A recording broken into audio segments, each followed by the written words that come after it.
Hello guys, welcome to study with Pooja.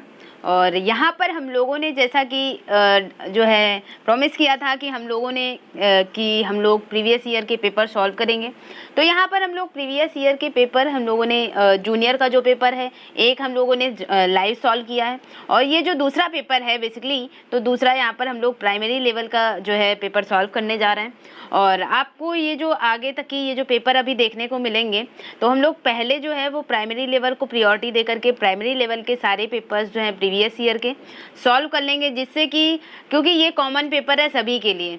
और जो junior level है उसमें कैटेगराइज हो जाते हैं कि साइंस साइड वाले बच्चों का ये पेपर होगा, 60 नंबर का उनका अलग हो जाता है, और आर्ट साइड वाले बच्चों का अलग हो जाता है। और तो यहाँ पर हम लोग बेसिकली प्राइमरी लेवल के पहले डिस्कस करेंगे। तो ये है पेपर जो आज हम लोग डिस्कस करने जा रहे हैं। बेसिकली ये 2018 का पेपर है, और 2018 का ये पेपर जो है यहाँ पर आप देखेंगे तो सबसे पहले हम लोग सीडीपी और मैथ को सॉल्व करेंगे। और पीडीएफ फॉर्म में यहाँ पर आपको इसलिए सॉल्व कराया जा रहा है क्योंकि जो है बोर्ड पर आप क्वेश्चंस नहीं देख पाते हैं, और तब आपकी थिंकिंग वैसी बन नहीं पाती सॉल्व करने के समय। तो यहाँ पर हम लोग बेसिकली क्वेश्चन देखकर सॉल्व करेंगे। तो यहाँ पर आप भी देखेंगे और फिर आप देखकर क्वेश्चन सॉल्व करेंगे, कैसे समझेंगे। तो यहाँ पर सबसे पहले सीटेट को सॉल्व करते समय सीडीपी जो है यानी पैडागॉजी जो है वो बहुत महत्व रखती है, और यहाँ पर आप देखेंगे कैसे क्वेश्चंस पकड़ते हैं। फर्स्ट ऑफ ऑल हम लोग यहाँ पर सीडीपी और मैथ को कवर करेंगे, देन इसका सेकंड पार्ट, और सेकंड पार्ट में हम लोग ईवीएस और हिंदी को कवर करेंगे। फिर जो मुझे लगता है कि कुछ जो अलग से करा देना चाहिए या लाइव सेशन में वो इससे रिलेटेड कौन सा टॉपिक पढ़ा देना चाहिए, तो वो मैं जो है लाइव के थ्रू कर लूँगी। तो आइए डिस्कस करते हैं। फर्स्ट पेपर यहाँ पर देखेंगे आप जो है पेपर फर्स्ट सीटेट 2018 का। तो यहाँ पर पहला क्वेश्चन है सीडीपी का कि जो बच्चे हैं बच्चों को छोड़कर अन्य सभी के द्वारा लिंग भूमिकाएं ग्रहण करते हैं। तो यहाँ पर जो आप मार्क देखेंगे वो उसको सही नहीं मानेंगे, मैं जो बता रही हूँ वो सही मानेंगे आप, क्योंकि ये प्रीवियस ईयर किसी के भी पेपर हैं और हम लोगों को ऐसे जो है यानी खुद के पेपर नहीं है ये। तो यहाँ पर आप देखेंगे कि जो बच्चे हैं बच्चों में से किसको छोड़कर अन्य सभी के द्वारा लिंग भूमिकाएं ग्रहण करते हैं। और आपके पास ऑप्शन है सामाजिकरण, संस्कृति, ट्यूशन और मीडिया। तो यहाँ पर सबसे पहले क्वेश्चन में हमें समझना क्या है कि बच्चे जो हैं उसमें किस चीज़ को छोड़ करके यानी सामाजिकरण में क्या लिंग जो है लिंग भूमिका ग्रहण करते हैं। तो आप समाज के परिवेश में देखते हैं, सामाजिक परिवेश में देखते हैं कि यहाँ पर भी रूढ़बद्धता होती है, जो है विषमता यानी लैंगिक जो है भेदभाव होता है। कहाँ कहाँ पर देखते हैं लैंगिक भेदभाव या लिंग भूमिका की जो है बॉयज़ से ये कार्य कराया जाएगा, गर्ल्स से ये कार्य कराया जाएगा। तो आप समाज में जगह देखते हैं। इसके अलावा संस्कृति देखें तो संस्कृति में भी, कल्चर में भी आप देखते हैं कि जो है बॉयज़ का पहनावा अलग है, गर्ल्स का अलग है, यानी संस्कृति भी जो है पोशाक, रंग ढंग जो है इसमें भी लिंग की भूमिका है। इसके अलावा मीडिया, तो मीडिया में भी जो है आप इस चीज़ को देखते हैं कि यानी लिंग की भूमिका होती है।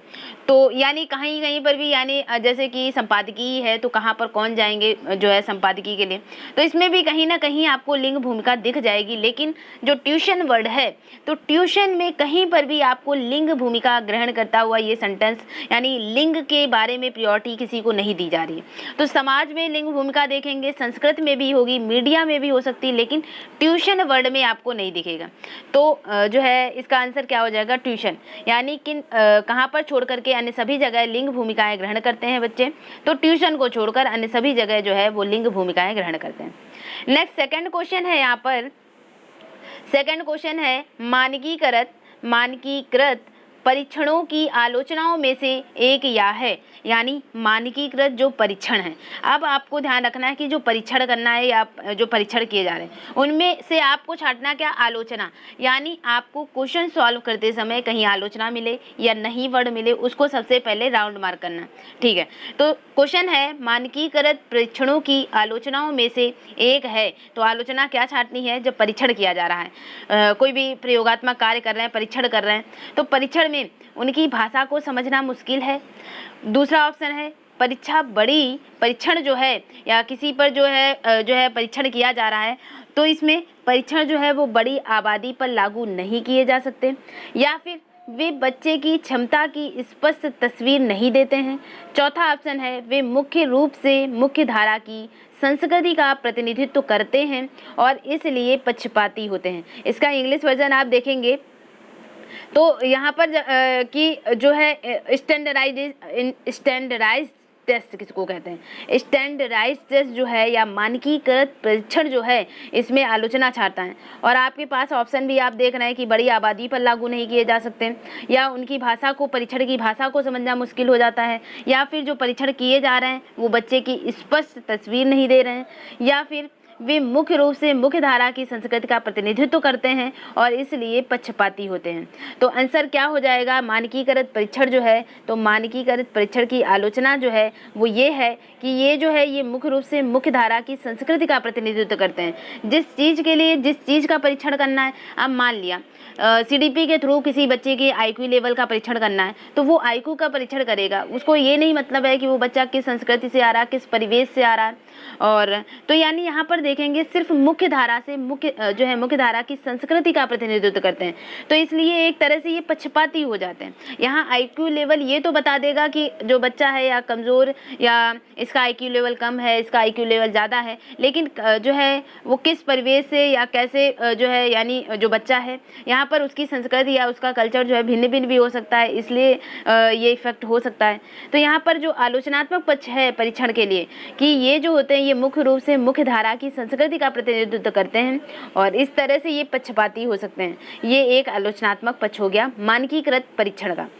इसके अलावा यहाँ पर आप देखेंगे, यानी आपको आंसर जो छांटना है उसमें ये नहीं देखेंगे कि ये समझना मुश्किल है या लागू नहीं किया जा सकता या स्पष्ट तस्वीर नहीं देते, क्योंकि परीक्षण तो किए ही जाते हैं। अब वो मुश्किल हो या लागू किए जा सके या नहीं, या फिर स्पष्ट तस्वीर देते हैं, क्योंकि किए तो जाते ही हैं, यानी तो इस फैक्ट को हम लोग नहीं देखेंगे। अब इसमें देखना है कि जो परीक्षण किया जा रहा है उसकी आलोचना क्या है। उसकी आलोचना ये है कि वो संस्कृति का प्रतिनिधित्व कर रहे हैं और इसलिए वो पक्षपाती हैं। इसके अलावा थर्ड जो है क्वेश्चन हम लोग देखते हैं। थर्ड क्वेश्चन है एकाधिक बुद्धिमानी का सिद्धांत कहता है। एकाधिक मतलब एक से अधिक बुद्धि, और एक से अधिक बुद्धि के बारे में यानी कह सकते हैं बहुबुद्धि। और बहुबुद्धि का सिद्धांत किसने दिया है? बहुबुद्धि का सिद्धांत दिया है हार्वर्ड गार्डनर ने। किसने दिया है? Harvard gardener. बहुबुद्धि का सिद्धांत हार्वर्ड गार्डनर। एकल बुद्धि का सिद्धांत विने टर्मन स्टर्न। एकल बुद्धि का सिद्धांत, एक बुद्धि का सिद्धांत जो है विने टर्मन स्टर्न।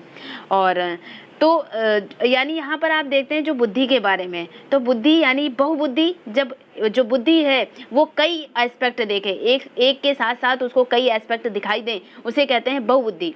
तो बहुबुद्धि यानी जब आप देखते हैं कि जीन पियाजे की थियरी पढ़ते हैं, तो जीन पियाजे में आप जानते हैं जब बच्चा औपचारिक स्टेज में होता है तो वो तार्किकता देखता है, लेकिन इसके साथ साथ वो अमूर्त कल्पनाएं भी करने लगता है, अमूर्त चिंतन भी करता है।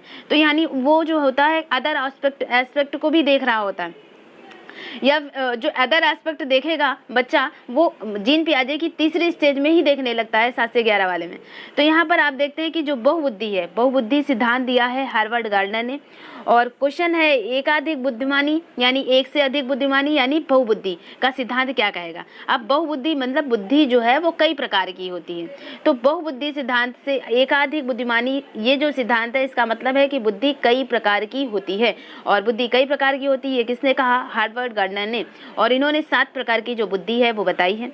तो बुद्धि कई प्रकार की हो सकती है, इस सेंटेंस का मीन है, यानी ये सिद्धांत कहता है एक से अधिक बुद्धिमानी यानी बुद्धि कई प्रकार की होती है। शब्द में ही अर्थ छुपा हुआ है, तो यानी इसका आंसर क्या हो जाएगा? इसका आंसर हो जाएगा फर्स्ट ऑप्शन कि जो बुद्धि है वो कई प्रकार की होती है।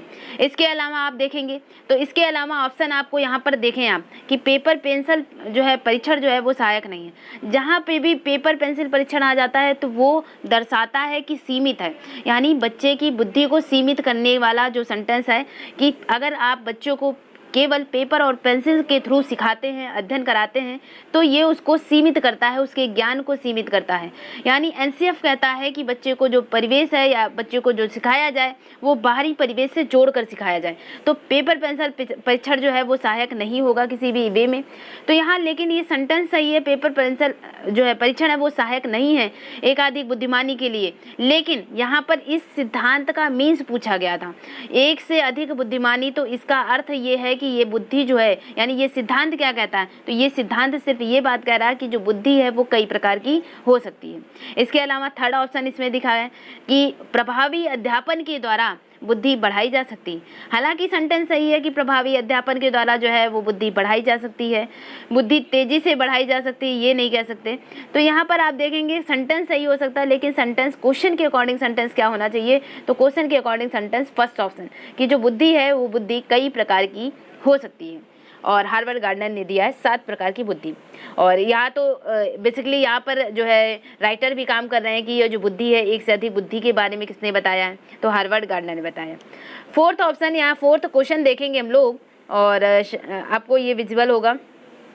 फोर्थ क्वेश्चन है कि शिक्षक जो है, शिक्षक सीखने के लिए मूल्यांकन और सीखने के मूल्यांकन दोनों का उपयोग कर सकते हैं। अब दोनों वर्ड में आप अर्थ समझें कि सीखने के लिए मूल्यांकन और सीखने का मूल्यांकन। सीखने के लिए मूल्यांकन का अर्थ है मूल्यांकन भी 2 प्रकार का होता है। मूल्यांकन 2 प्रकार का, यानी कहा जाता है कि सतत मूल्यांकन या सतत या व्यापक मूल्यांकन जो हो रहा है, यानी कंटिन्यू प्रोसेस में मूल्यांकन किया जा रहा है। और एक तरह से ये जो सतत मूल्यांकन हो रहा है और जो कभी कभी, यानी आपने देखा कि वार्षिक में मूल्यांकन हो गया या महीने में, जो सतत और व्यापक मूल्यांकन जो हो रहा है वो जो है पर डे के अकॉर्डिंग हो सकता है, पर मंथ के अकॉर्डिंग, पर वीक में भी हो सकता है। आपकी गतिविधियों पर नज़र रख रहा है ये जो है मूल्यांकन। अब मूल्यांकन क्या कार्य करता है, तो मूल्यांकन जो होता है गतिविधियों का अध्ययन करके आपको, यानी आपका क्या नॉलेज है, आप में क्या सुधार हो रहा है या क्या सुधार किया जा सकता है, इसका अध्ययन कर रहा है मूल्यांकन, उसको पता चल रहा है। मूल्यांकन के थ्रू आपकी गतिविधि के बारे में अध्ययन किया जा सकता है, आपके ज्ञान को नए ज्ञान, यानी आपके ज्ञान को नए ज्ञान से जोड़कर सिखाया जा सकता है या पूर्व ज्ञान के आधार पर सिखाया जा सकता है। तो यहाँ पर क्वेश्चन क्या है, यहाँ पर क्वेश्चन है जो शिक्षक है, शिक्षक सीखने के लिए मूल्यांकन और सीखने के मूल्यांकन दोनों का उपयोग करता है। तो सीखने के लिए मूल्यांकन मतलब कि मूल्यांकन इसलिए किया जा रहा है जिससे आपको सीख सकें, सीखने के लिए मूल्यांकन किया जा रहा है। या और दूसरा है सीखने का मूल्यांकन, यानी आपने कितना सीखा है जो है, यानी आपका अध्ययन किया जा रहा है, पूर्व ज्ञान को आपको जाना जा रहा है, इसलिए मूल्यांकन। मूल्यांकन में आप देखते हैं कि जो परीक्षाएं हैं, परीक्षाएं की जाएंगी, टेस्ट लिए जाएंगे आपसे सीरीज़ बाय सीरीज़। तो यहाँ पर जो मूल्यांकन है, तो सीखने के लिए मूल्यांकन हो सकता है टेस्ट से ये पता चल रहा हो कि बच्चे को, अभी मान लिया बच्चे ने जो है 6 चैप्टर तक की अध्ययन कर लिया, अब उसके बाद उसकी परीक्षा ले ली गई, अब उसका मूल्यांकन किया जा रहा है कि 6 चैप्टर तक उसने कितना सीखा है। तो सीखने के लिए मूल्यांकन और सीखने का मूल्यांकन कि सीखा कितना है, तो सीखने का मूल्यांकन। अब इसका चैप्टर का लिया गया 6 चैप्टर तक, ये हुआ सीखने का मूल्यांकन, किसने कितना सीखा 6 चैप्टर तक। और सीखने के लिए मूल्यांकन का अर्थ हो जाता है कि जैसे पर डे या जो है 1 दिन में या 2-3 दिन में टेस्ट ले रहे हैं और जो चीज़ नहीं आ रही है उसको दोबारा फिर से कराया जा रहा है, तो यानी सीखने के लिए मूल्यांकन कराया जा रहा है। दोनों, शायद दोनों शब्द में आप अर्थ समझ रहे। अब दोनों का उपयोग करता है शिक्षक, ठीक है। अब ऑप्शन पढ़ना है कि किस में, तो ऑप्शन है यहाँ पर बच्चे की सीखने, मैं बड़ा कर देती हूँ, ऑप्शन है इसमें बच्चे की सीखने की ज़रूरतों को जानने और तद अनुसार शिक्षण रणनीति का चयन करने में। यानी इसलिए सीखने के लिए मूल्यांकन या सीखने का मूल्यांकन जो है शिक्षक उपयोग कर रहा है कि जो बच्चा है, तो बच्चा किस, यानी बच्चे की सीखने के लिए क्या क्या ज़रूरतें हैं उनको जानने के लिए, और उसके बाद शिक्षण रणनीति तय करने के लिए कि कैसे पढ़ाना है, इस चीज़ के लिए मूल्यांकन किया जा रहा है। दूसरी चीज़ है, दूसरा ऑप्शन है कि आवधिक अंतरालों पर बच्चे के प्रदर्शन, आवधिक अंतरालों पर बच्चे के प्रदर्शन का आकलन करने की, यानी जैसे जैसे समय बीत रहा या 6 महीने या पर डे, तो अवधि यानी समय के अंतराल पर बच्चे में क्या क्या जो है प्रोग्रेस हुई, प्रदर्शन का आकलन करने और प्रदर्शन को प्रमाणित करने, यानी उसने कितना जो है 2-3 महीने में कितना सीखा है वो चीज़ दिखाने के लिए, और उसके बाद उसका रिजल्ट देने के लिए, प्रमाणित करने के लिए, इसलिए मूल्यांकन किया जा रहा है। तो एक बात क्लियरिटी माइंड में रखें कि जो मूल्यांकन है इसलिए नहीं किया जाता कि जो बच्चा है वो अगली कक्षा में चला जाए, या जो बच्चा है उसको रिजल्ट शो ऑफ करने के लिए उसके गार्जियन या उसके जो भी टीचर हैं उनके सामने उसके रिजल्ट को नहीं, बल्कि मूल्यांकन है जो बच्चा है उसको क्या सिखाया जाए, यानी सीखने के लिए मूल्यांकन किया जाता है और सीखने का मूल्यांकन किया जाता है। इन दो चीज़ों के लिए शिक्षक उपयोग करता है मूल्यांकन शब्द का। फिर उसके बाद यानी दूसरा जो है एस्पेक्ट गलत हो गया। फिर नेक्स्ट देखेंगे हम कि जो बच्चों की प्रगति की निगरानी करने, यानी सीखने के मूल्यांकन और सीखना जो है सीखने के लिए मूल्यांकन, जो ये शब्द है तो ये बच्चों की प्रगति की निगरानी करने और उनके सीखने के अंतराल को भरने के लिए उचित लक्ष्य निर्धारित करने में, तो यानी बच्चे की प्रगति जो है कैसे कैसे प्रगति कर रहा है इसकी निगरानी करने, और सीखने के अंतराल यानी कुछ समय के बाद मान लिया सीख रहा है, बीच में आ गया पठार। पठार क्या होता है इसको भी मैं लाइव सेशन में डिस्कस कर दूंगी। यानी कहने का तात्पर्य ये हो जाता है कि कुछ ऐसा समय आता है जब बच्चा कुछ भी यानी उस दौरान वो मान लिया जिस क्षेत्र में पढ़ रहा है उसमें कुछ भी नहीं पढ़ रहा। मान लिया आप 2 दिन पढ़ रहे हैं और काफ़ी आपने पढ़ा, उसके बाद एक दिन आप चले गए घूमने। अब इस दिन जो है यानी इस दिन आपने कुछ जो है नहीं पढ़ा, या फिर कह दें कि कुछ समय बाद जो है बच्चे में पठार आ जाता है और वो सीख नहीं रहा होता उस समय, तो इसको कहते हैं कि जो सीखने के अंतराल, यानी मान लिया उस पठार के दौरान बच्चे ने सीखा नहीं। अब बच्चे ने सीखा नहीं तो क्या उस अंतराल को भरने के लिए उचित लक्ष्य निर्धारित करने के लिए मूल्यांकन किया जा रहा है? ये भी सेंटेंस जो है वो सही नहीं है। फिर नेक्स्ट जो चौथा ऑप्शन देखेंगे कि बच्चों की प्रगति और उपलब्धि स्तर को जानने में, तो जो भी मूल्यांकन किया जा रहा है तो क्लियरिटी है कि जो मूल्यांकन है सीखने के लिए मूल्यांकन किया जाए और सीखने का मूल्यांकन, दोनों में उपयोग करता है शिक्षक। शिक्षक किस चीज़ के लिए उपयोग करेगा? शिक्षक बच्चों की प्रगति देखेगा। प्रगति कैसे कैसे वो जो बच्चा है यानी कैसे उसका जो है उसमें क्या क्या सुधार हुआ उसकी प्रगति को नोटिस करेगा और वो मूल्यांकन में लिपिबद्ध कर लेगा। बच्चों की प्रगति और उपलब्धि स्तर, यानी उपलब्धि स्तर का मतलब किस लेवल पर था वो, अब किस लेवल पर पहुंच गया है, तो उपलब्धि स्तर को जानने में मूल्यांकन का प्रयोग किया जाएगा। तो मूल्यांकन का प्रयोग शिक्षक किस लिए कर रहे हैं, ये पूरा सेंटेंस, ये पूरा क्वेश्चन यहाँ पर आप देखेंगे। क्वेश्चन था कि जो शिक्षक है सीखने के लिए मूल्यांकन और सीखने के मूल्यांकन दोनों का उपयोग किस लिए करता है, तो दोनों का उपयोग बच्चों की प्रगति और उपलब्धि स्तर को जानने के लिए करता है। ठीक है, ये पेपर सॉल्व करने के बाद थोड़ी थिंकिंग आपकी और अच्छी बन जाएगी और आई होप। तो इसके बाद यानी नेक्स्ट क्वेश्चन है, तो नेक्स्ट क्वेश्चन है निम्नलिखित में से कौन सा सतत और व्यापक मूल्यांकन से संबंधित नहीं है। तो सतत और व्यापक मूल्यांकन, यहाँ से आपको पता चल रहा होगा कि इम्पोर्टेंट किस किस चीज़ की है। जैसे कि जो है मूल्यांकन जो है काफ़ी आपने 2 क्वेश्चन देख लिए यहाँ पर। इसके अलावा जो भी आप पेडागोजी से देख रहे हैं कि कैसे क्वेश्चन जो है पूछे जा रहे हैं, तो यहाँ पर आप देखेंगे ये फर्स्ट पेपर है, जबकि निम्नलिखित में से कौन सा सतत और व्यापक मूल्यांकन से संबंधित नहीं है। तो सबसे पहले नहीं को आप राउंड कर लें, नहीं वाला छाटना है। सतत और व्यापक मूल्यांकन से संबंधित नहीं है। अब फर्स्ट ऑप्शन है एक शिक्षण अधिगम प्रक्रिया जो है यह शिक्षण अधिगम प्रक्रिया का एक अभिन्न अंग है क्या? सतत और व्यापक मूल्यांकन एक शिक्षण अधिगम प्रक्रिया का एक अभिन्न अंग है, और यानी ये एक अभिन्न अंग है सतत और व्यापक मूल्यांकन। अगर ये सही है पॉजिटिव में तो इसमें हम क्योंकि हमें छाटना था नहीं वाला, तो ये तो आंसर होगा नहीं। फिर नेक्स्ट आप देखेंगे या विभिन्न शिक्षा क्षेत्रों में बच्चे की उपलब्धि पर केंद्रित होता है। तो जो भी सतत और व्यापक मूल्यांकन किया जा रहा है, मूल्यांकन आई थिंक काफ़ी इंपॉर्टेंट चैप्टर है, यहाँ पर आप भी देख रहे हैं और यानी इस पर जो है एक जो है सेशन होना चाहिए। तो यहाँ पर आप देखेंगे कि जो सतत और व्यापक मूल्यांकन है वो शिक्षण अधिगम प्रक्रिया का एक अभिन्न अंग है, हाँ है, इसीलिए मूल्यांकन किया जा रहा है। इसके बाद यहाँ पर आप देखेंगे यह बच्चों को धीमे, खराब और बुद्धिमान के रूप में चिन्हित करने में उपयोगी होता है। यह विभिन्न शिक्षा क्षेत्रों में बच्चे की उपलब्धि पर केंद्रित होता है। तो जो भी मूल्यांकन सतत और व्यापक कंटिन्यू प्रोसेस में जो मूल्यांकन किया जा रहा है वो एक तरह से एक अभिन्न भाग है बच्चों की अधिगम प्रक्रिया का। एक तरह से ये क्या कर रहा है, ये बच्चों की उपलब्धि पर सकेंद्रित है, सेंट्रलाइज है कि बच्चे जो हैं वो कैसे कैसे विकास कर रहे हैं, उनका सतत व्यापक है। सतत यानी पूरी गतिविधियों का अध्ययन करना, तो पूरी गतिविधियों का यानी पूरी तरह से बच्चों की उपलब्धि पर केंद्रित है। इसके अलावा थर्ड है, यह बच्चों को धीमे, खराब और बुद्धिमान के रूप में चिन्हित करने में उपयोगी होता है।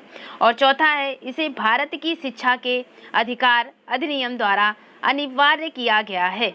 तो यानी सतत और व्यापक मूल्यांकन जो है वो अनिवार्य, यानी आप देखते हैं तिमाही परीक्षा, यानी अगर सरकार देखती है तो सरकार किस वे में उसने सतत और व्यापक मूल्यांकन को बांटा। तो उसने जैसे सरकार है तो वो क्या कर रही है, वो यानी वो त्रैमासिक परीक्षा जो है, अर्धवार्षिक और उसके बाद वार्षिक, इस वे में वो सतत मूल्यांकन करा रही है। तो यहाँ पर आप देखेंगे कि इसे भारत की शिक्षा के अधिकार अधिनियम, एजुकेशन जो है, राइट टू एजुकेशन के लिए, तो इसमें भारत के जो शिक्षा अधिकार अधिनियम है उसमें एक तरह से अनिवार्य बताया गया है कि बच्चों का जो मूल्यांकन है वो सतत और व्यापक रूप से होना चाहिए। उनकी गतिविधियों पर जो है, उनकी गतिविधियों में क्या क्या सुधार हो रहा उसको जो है नज़र में रखना चाहिए, उस पर मूल्यांकन जो है कंटिन्यू प्रोसेस में होना चाहिए। लेकिन मूल्यांकन का ये अर्थ कभी नहीं होता है कि जैसे एक कक्षा में अब टेस्ट लिया गया और टेस्ट में आपने देखा कि जैसे मूल्यांकन भी दो तरह का होता है, सतत और व्यापक मूल्यांकन, यानी कह दें कि मात्रात्मक मूल्यांकन और गुणात्मक मूल्यांकन। मात्रात्मक मूल्यांकन और गुणात्मक मूल्यांकन, ये चीज़ मैंने फर्स्ट सेशन में बताई है। फर्स्ट सेशन जो आपने अगर नहीं देखा है तो देख लें। तो मात्रात्मक मूल्यांकन और गुणात्मक मूल्यांकन में अगर मान लिया किसी क्लास में बच्चे ने 70% मार्क्स लाए हैं, तो जो 70% संख्या है, 70% ये क्या है, मात्रा है, यानी मात्रात्मक मूल्यांकन हो गया। अब ये 70% उस क्लास के बेसिस पे अच्छे मार्क्स हैं कि नहीं हैं, जहाँ पर गुण का अध्ययन हो, वो क्या हो जाता है, गुणात्मक मूल्यांकन। यानी 70% मार्क्स अच्छे हैं या नहीं, ये गुणात्मक, गुण बता रहे हैं तो गुणात्मक मूल्यांकन हो जाता है। तो मूल्यांकन हमेशा जो है बच्चे की प्रोग्रेस जानने के लिए किया जाएगा, उसकी गतिविधि जो है उसको बढ़ाने के लिए, बच्चे की उपलब्धि पर केंद्रित होगा। और इसमें जो है ये कहाँ से आया, यानी सतत और व्यापक मूल्यांकन होना चाहिए बच्चे का, ये राइट टू एजुकेशन जो है एक्ट बनाया गया, उसमें भी इस चीज़ को शामिल किया गया है। और यहाँ पर आप देखेंगे जो मूल्यांकन है, सतत और व्यापक मूल्यांकन, ये किसी भी कीमत पर बच्चे को धीमे, खराब या बुद्धिमान के रूप में चिन्हित करने में उपयोगी नहीं होता। यानी मूल्यांकन के थ्रू कक्षा में अब परीक्षा ली गई, अब परीक्षा में कुछ बच्चों ने टॉप कर दिया और कुछ बच्चे जो हैं फेल हो गए या कम मार्क्स आए। तो यहाँ पर मूल्यांकन करने से टीचर के ऑब्जर्वेशन में, टीचर की थिंकिंग में ये कभी नहीं होना चाहिए कि ये बच्चा कमज़ोर है या जो है इसको कम आ रहा है, इसको कम सिखाएं, या जो ज़्यादा तेज़ है उसको ज़्यादा प्रियोरिटी दें। तो ये कभी नहीं होना चाहिए। तो बच्चे को धीमे, खराब या बुद्धिमान के रूप में चिन्हित करने में उपयोगी होता है ये चीज़, इसमें क्या है, ये चीज़ नहीं होनी चाहिए। तो यहाँ पर आप देखेंगे, यहाँ पर क्या पूछा गया था, नहीं पूछा गया था। तो नहीं से ये सबसे निगेटिव सेंटेंस है कि ये बच्चों को धीमे, खराब, जहाँ पर भी बच्चों में विषमता दर्शाई जाए, बच्चों में लैंगिक भेदभाव दर्शाया जाए, वो एक तरह से निगेटिव फैक्ट है आपकी तरह। फिर नेक्स्ट आप देखेंगे, नेक्स्ट है 6 नंबर क्वेश्चन कि बच्चों में प्रतिभाशीलता के क्या कारण हो सकते हैं। प्रतिभाशीलता यानी अब प्रतिभाशाली कोई बच्चा है जो तेज बच्चा है, और प्रतिभाशीलता या बुद्धि के बारे में, IQ लेवल के बारे में जैसे कि टरमैन ने भी बताया है। तो यहाँ पर आप देखेंगे कि जो है मानसिक आयु बटे वास्तविक आयु इंटू 100 जो सूत्र दिया गया। तो यहाँ पर आप देखेंगे IQ लेवल के लिए बुद्धि लब्धि का जो सूत्र दिया गया, और बुद्धि लब्धि का सूत्र क्या होता है, कभी कभी ये भी आया हुआ क्वेश्चन है। बुद्धि लब्धि का सूत्र होता है मानसिक आयु बटे वास्तविक आयु, मानसिक आयु बटे वास्तविक आयु, मानसिक आयु बटे वास्तविक आयु, वास्तविक आयु इंटू 100 ऊपर 100 है, ठीक है। तो यहाँ पर आप देखेंगे जो बच्चों में प्रतिभाशीलता है, प्रतिभाशाली बच्चे जो हैं, उनमें प्रतिभाशाली बच्चों का क्या कारण है। अब आपके पास ऑप्शन है कि एक समृद्ध या संसाधन समृद्ध वातावरण, यानी अगर बच्चे के पास का एनवायरनमेंट बहुत समृद्ध है, कह सकते हैं कि जैसे मान लिया कोई IAS का बच्चा है। अब IAS का बच्चा है तो क्या IAS का बच्चा वो प्रतिभाशाली होगा ही, ये कहा जा रहा है। यानी एक डॉक्टर का बच्चा, क्या डॉक्टर के आसपास का एनवायरनमेंट मान लिया सारा कुछ पढ़ा लिखा है, समृद्ध वातावरण है, संसाधन भी हैं, सारी चीज़ें, तो क्या वो बच्चा ये जो है निश्चित है कि वो प्रतिभाशाली ही होगा। तो प्रतिभाशालीता यानी प्रतिभाशाली के लिए क्या कारण हो सकता है, एक संसाधन समृद्ध वातावरण, दूसरा या फिर उसके माता पिता सफल हैं, यानी अगर मान लिया दोनों फादर एंड मदर दोनों जो हैं वेल एजुकेटेड हैं, तो क्या वेल एजुकेटेड जो है फादर और मदर का बच्चा जो है वो प्रतिभाशाली होने का कारण, यानी वो प्रतिभाशाली बच्चा जो है प्रतिभाशाली है, तो इसका कारण है क्या, उसके माता पिता जो सफल हैं इसलिए, यानी माता पिता सफल हो तो क्या बच्चा भी सफल होगा, प्रतिभाशाली होगा। तीसरा है एक अनुशासित दिनचर्या, अनुशासन से क्या जो है प्रतिभाशालिता आएगी। और चौथा है आनुवांशिक और वातावरण के बीच एक अंतःक्रिया। तो यहाँ पर आप देखेंगे, यहाँ सिर्फ और सिर्फ वातावरण को प्रायोरिटी दी गई थी, लेकिन यहाँ पर आप देखेंगे यानी वातावरण भी मोस्ट इम्पॉर्टेंट हो जाता है। वातावरण को इम्पोर्टेंस दी है वाइगोत्स्की ने कहा कि आपके आसपास का वातावरण, एनवायरनमेंट या सामाजिक परिवेश जैसा है तो बच्चा वैसा ही सीखेगा, वैसा ही विकास होगा।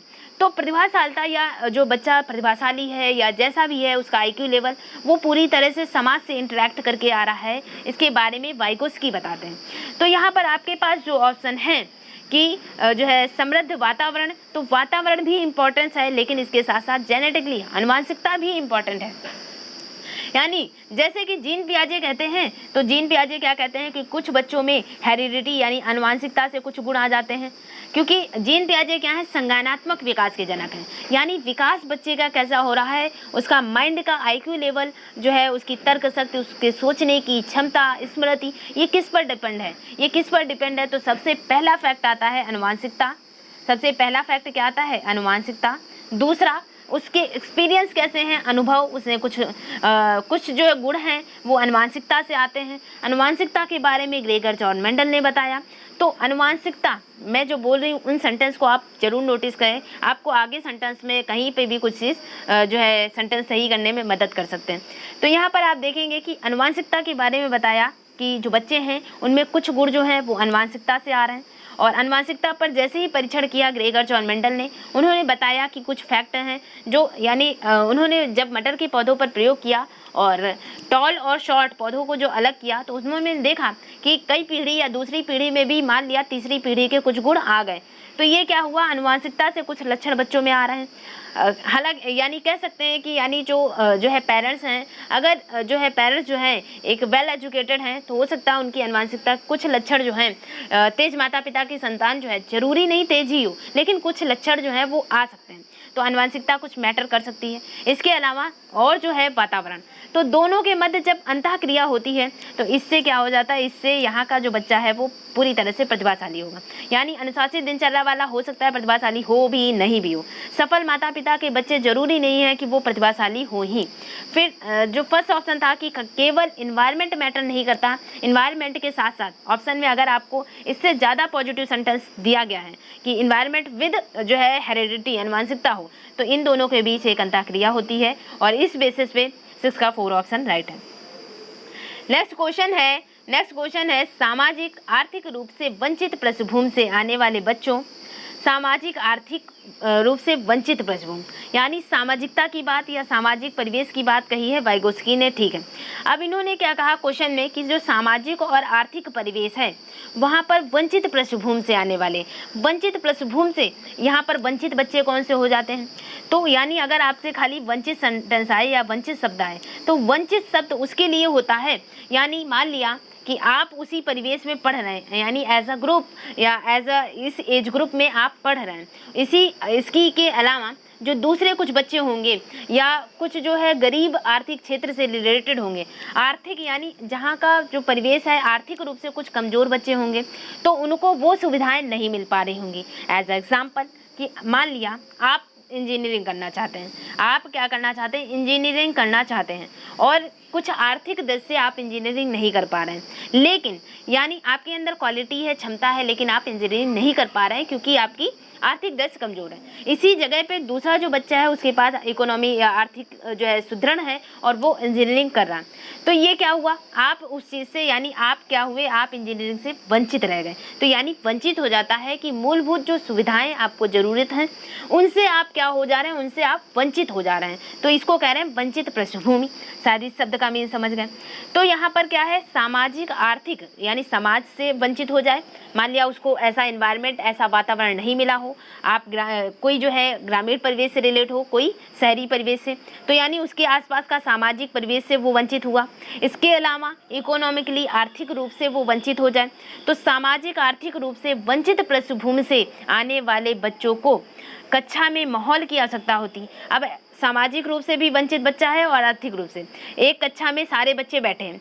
अब जब ये इस जो है यहाँ से आने वाला बच्चा सामाजिक आर्थिक रूप से वंचित पृष्ठभूमि से आने वाले बच्चे के लिए जो माहौल होगा, उस माहौल में किस चीज़ की आवश्यकता होगी। क्वेश्चन बहुत अच्छे से आप समझ गए।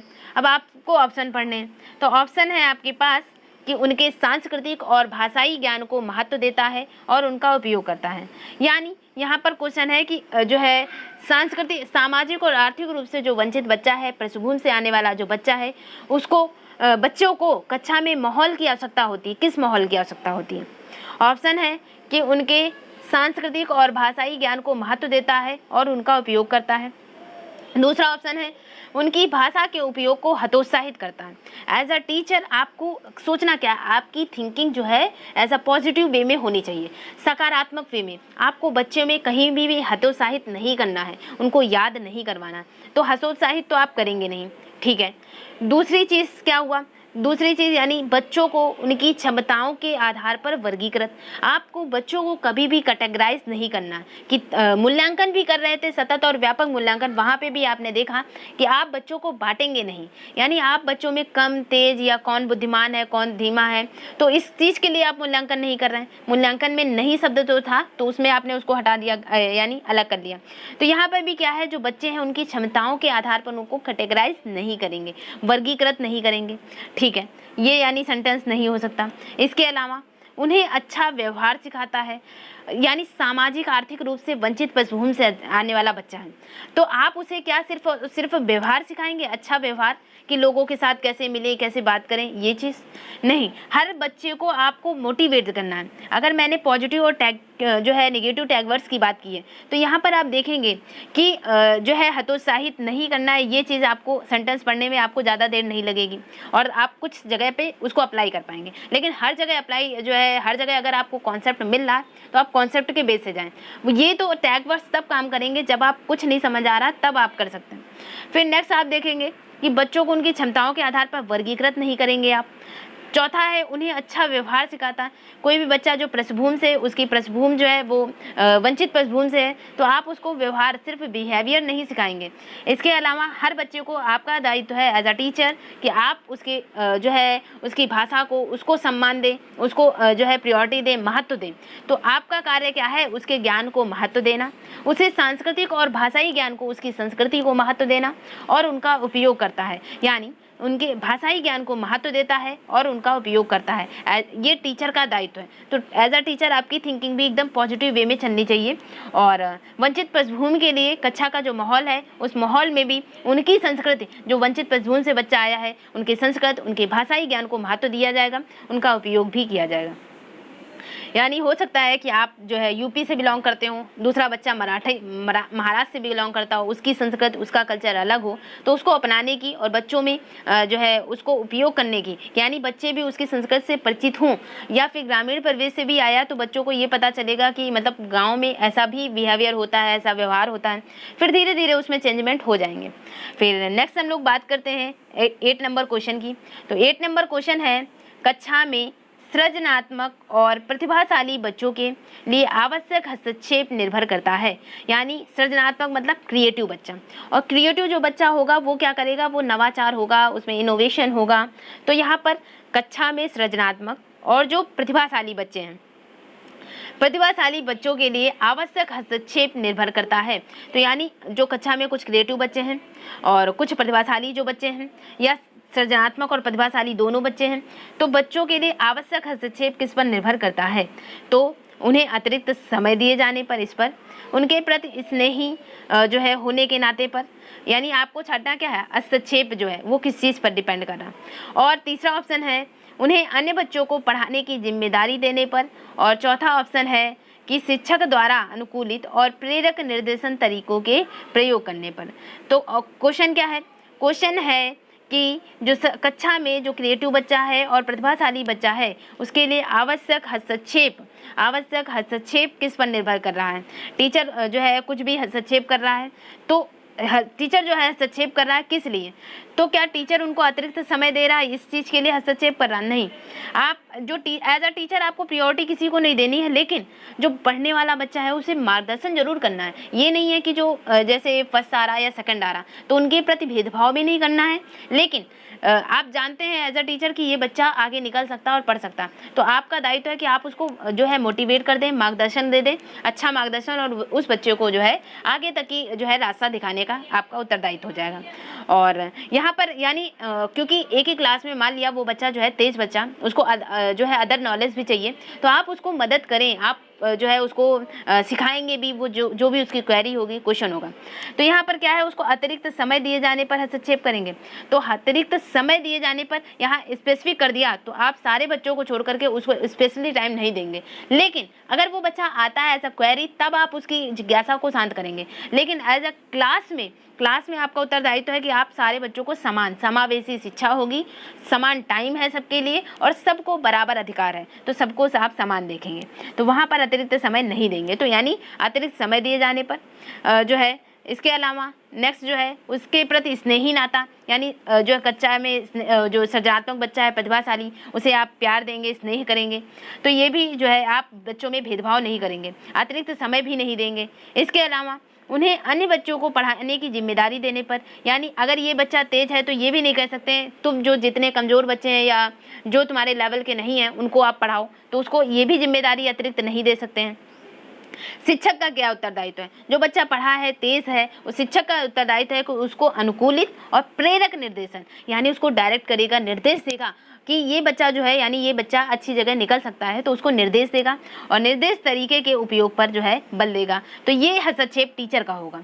तो यानी यहाँ पर निगेटिव में भी, हस्तक्षेप में भी वो पॉजिटिव फैक्ट पूछना चाह रहा था कि जो क्रिएटिव बच्चा है, प्रतिभाशाली बच्चा है, उसके लिए टीचर का हस्तक्षेप क्या होगा, टीचर कैसे जो है मोटिवेट कर सकता है इस चीज़ को, उसमें कैसे अपना मार्गदर्शन या अपना जो है सहयोग दे सकता है। तो अनुकूलित और प्रेरक निर्देशन तरीकों के प्रयोग करने पर 4th ऑप्शन राइट हो जाता है। नेक्स्ट क्वेश्चन हम लोग डिस्कस करेंगे। नेक्स्ट क्वेश्चन है, अति संवेदनशील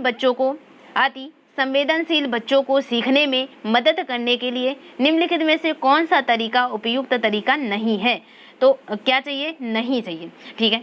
अति संवेदनशील बच्चा है, संवेदना क्या होती है, संवेदनशील बच्चा जो बच्चा है, यानी जो है कुछ जो बच्चे होते हैं संवेदनशील होने के कारण, यानी अगर आपने हल्का से भी डांट दिया, फटकार दिया, तो क्या हुआ, वो रोने लगा, यानी इसको क्या कहते हैं, काफ़ी संवेदनशील, काफ़ी जो बच्चा है वो काफ़ी संवेदनशील बच्चा है।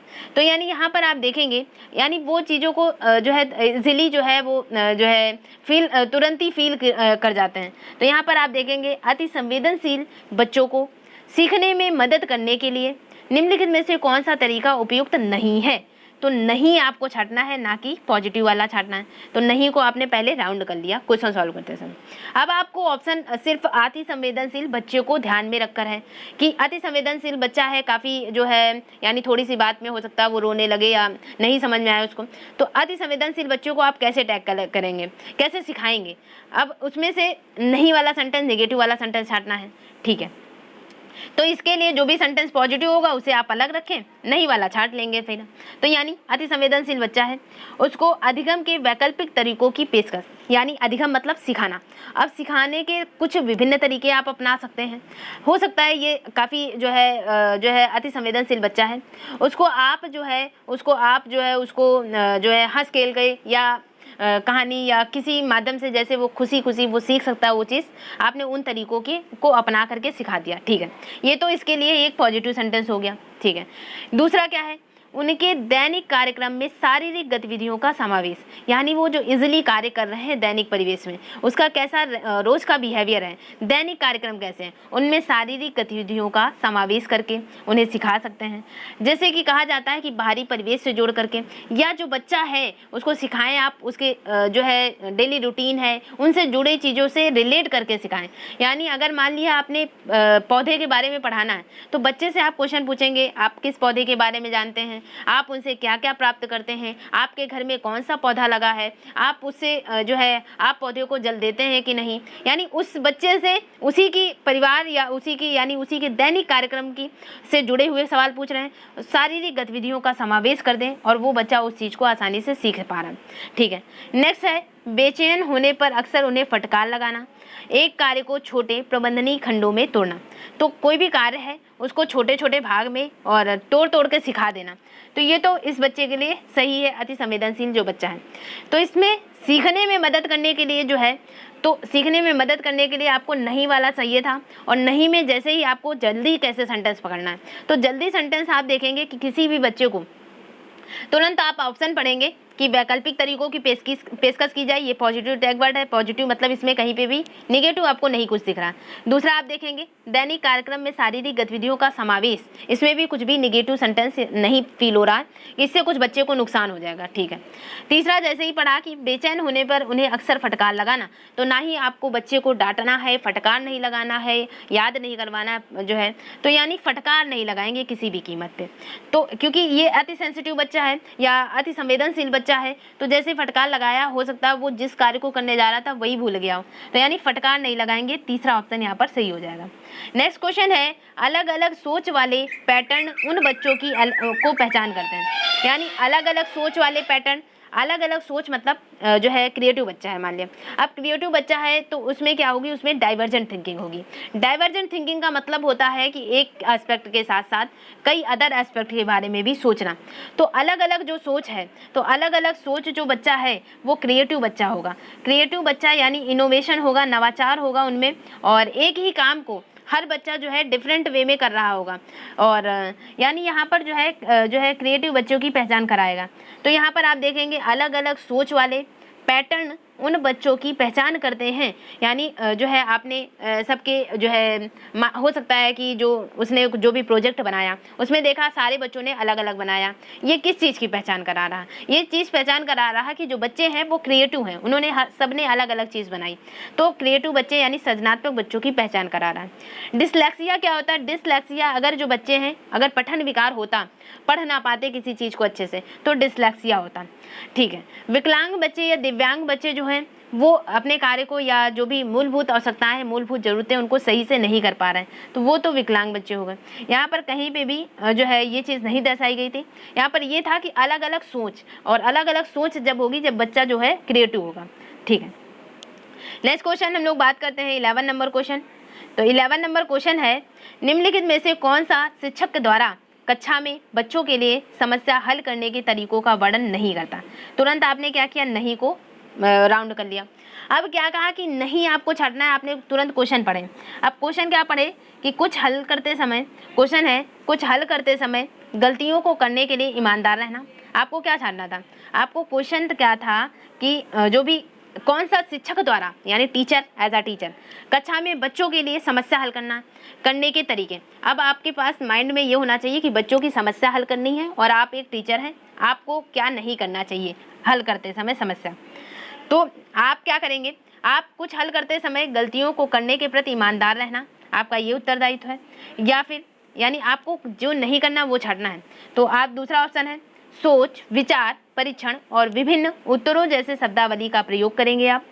तीसरा ऑप्शन है अभिसरण उत्तरों वाले प्रश्न पूछना, और चौथा ऑप्शन है किसी विशेष समस्या को हल करने के बारे में अपनी विचार प्रक्रियाओं पर चर्चा करना।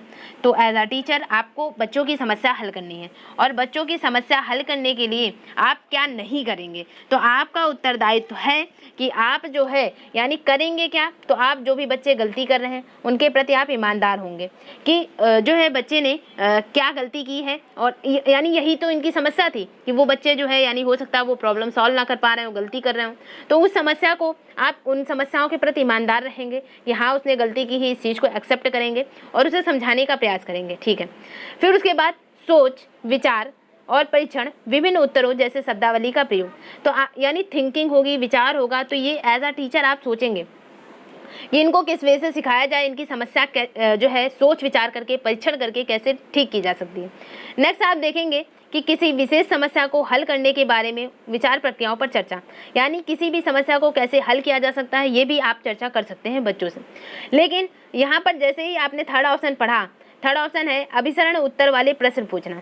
अब आपने क्या किया, आपने बच्चे की समस्या को सॉल्व करना था, और बच्चे की समस्या को सॉल्व करना था एज अ टीचर, आपने क्या किया, जो अभिसरण उत्तर वाले प्रश्न, यहाँ पर अगर अपसरण होता तो ये ऑप्शन भी सही हो जाता, लेकिन अपसरण या कह दें कि जैसे जिसको कहते हैं डाइवर्जेंट थिंकिंग या कह दें अपसारित, जहाँ पे वर्ड आ जाए अपसारित, तो अपसारित एक तरह से पॉजिटिव टैग वर्ड होता है, या अपसरण कह दें तो यानी अपसरण में बच्चा या अपसारित बच्चा जो है तो उसमें क्या होगा, बच्चा जो है कई एस्पेक्ट को देखेगा, कई यानी जो है डाइवर्जेंट थिंकिंग के अकॉर्डिंग जो सोचेगा। तो यहाँ पर जो बच्चा है, यहाँ पर बच्चा जो है अभिसरित मतलब सेंट्रलाइज सोचेगा एक ही बिंदु पर। मान लिया बच्चे की समस्या है क्वेश्चन सॉल्व करना और वो क्वेश्चन सॉल्व नहीं कर पा रहा, क्वेश्चन है मान लिया एज एग्जांपल a+b और a+b को ऐड करना या कुछ भी ऐड करना या सब्ट्रैक्ट करना है। अब वो बच्चा ये चीज़ नहीं कर पा रहा, तो आपने सिर्फ और सिर्फ आपने क्या किया, इसी क्वेश्चन को बता दिया अच्छे से। अब क्या इसी एक क्वेश्चन को बता देने से उसकी समस्या सॉल्व हो जाएगी? क्योंकि अदर जो भी क्वेश्चन करेगा इस तरह के वो इस चीज़ को यानी अदर जो क्वेश्चन करेगा वो इस चीज़ में फिर गलती करेगा, उसे समझ नहीं आएगा। ये अभिसरण का मतलब होता है एक ही चीज़, एक ही एस्पेक्ट को देख करके आपने उत्तर दे दिया, या एक ही चीज़ पर फोकस करना। अभिसरण सेंट्रलाइज करता है किसी चीज़ को, अपसरण जो है विस्तारित करता है। और आपकी सोच जो है एज अ टीचर विस्तारित होगी, तो विस्तारित सोच में आप क्या करेंगे, विस्तारित सोच में आप जो है यानी a-b बच्चा नहीं कर पा रहा, तो इसके साथ साथ आपने इसको तो बताया ही, इसके साथ साथ 4 अदर एग्जाम्पल लेकर के आपने समझा दिया। अब उसकी पूरी प्रश्नावली क्या हो जाएगी, सॉल्व हो जाएगी। तो समस्या समाधान करने के लिए आप क्या नहीं करेंगे, तो आप नहीं करेंगे उसको अभिसरण उत्तर वाले उससे प्रश्न नहीं पूछेंगे। तो यहाँ पर आप देखेंगे ask question with convergent answer, तो कन्वर्जेंट थिंकिंग नहीं डाइवर्जेंट थिंकिंग होनी चाहिए हमेशा पॉजिटिव के लिए, यानी अपसरण जहाँ होता है वहाँ पे भी सही हो जाता है, अभिसरण सही नहीं होगा, नहीं के लिए अभिसरण। ठीक है, नेक्स्ट आप देखेंगे क्वेश्चन कि निम्नलिखित में से कौन सा एक संवेग है। अब संवेग, तो संवेग के बारे में किसने बताया, इसलिए मैं बोल रही हूँ कि फर्स्ट सेशन देखना आपको बहुत इंपॉर्टेंट हो जाता है, फर्स्ट जो भी मैंने पढ़ाया है। और उसका संशोधित रूप है जो मैंने जीन पियाजे और वाइगोत्स्की पढ़ाया। तो जीन पियाजे और वाइगोत्स्की अगर फर्स्ट सेशन में जो भी कन्फ्यूज़न है उसको दूर किया गया है, जो है जीन पियाजे और वाइगोत्स्की जो स्पेशल इसमें 1.5 घंटे का जो लेक्चर है, तो आप इन दोनों को ज़रूर देखें। और एक तरह से यहाँ पर आप देखेंगे कि निम्नलिखित में से कौन सा एक संवेग है। अब संवेग के बारे में किसने बताया, मैकडूगल ने। मैकडूगल ने संवेग जो बताए वो 14 संवेग बताए, मैकडूगल ने 14 संवेग बताए। और इसी जगह जो वाटसन है, वाटसन ने 3 संवेग बताए हैं। 3 संवेग कौन से बताए, भय, क्रोध, डर। भय यानी उन्होंने जो बताया प्रेम, प्रेम, क्रोध, क्रोध और भय, ये किसने बताया, ये जो है प्रेम, क्रोध, भय या डर, ये बताए हैं वाटसन ने। जबकि जो मैकडूगल हैं, तो मैकडूगल ने 14 संवेग बताए हैं। और 14 संवेग इन्होंने इसमें कामुकता, एकाकीपन और भय, क्रोध, डर, प्रेम, ये सारी चीज़ें ये संवेग में मैकडूगल ने बताए। वाटसन ने 3 ही बताए, प्रेम, क्रोध और डर या भय। तो यहाँ पर जो संवेग होते हैं वो क्या होते हैं, मन की उत्तेजित दशाएं या मन में होने वाला जो उथल पुथल है उत्तेजित दशाओं को देख करके, यही है संवेग।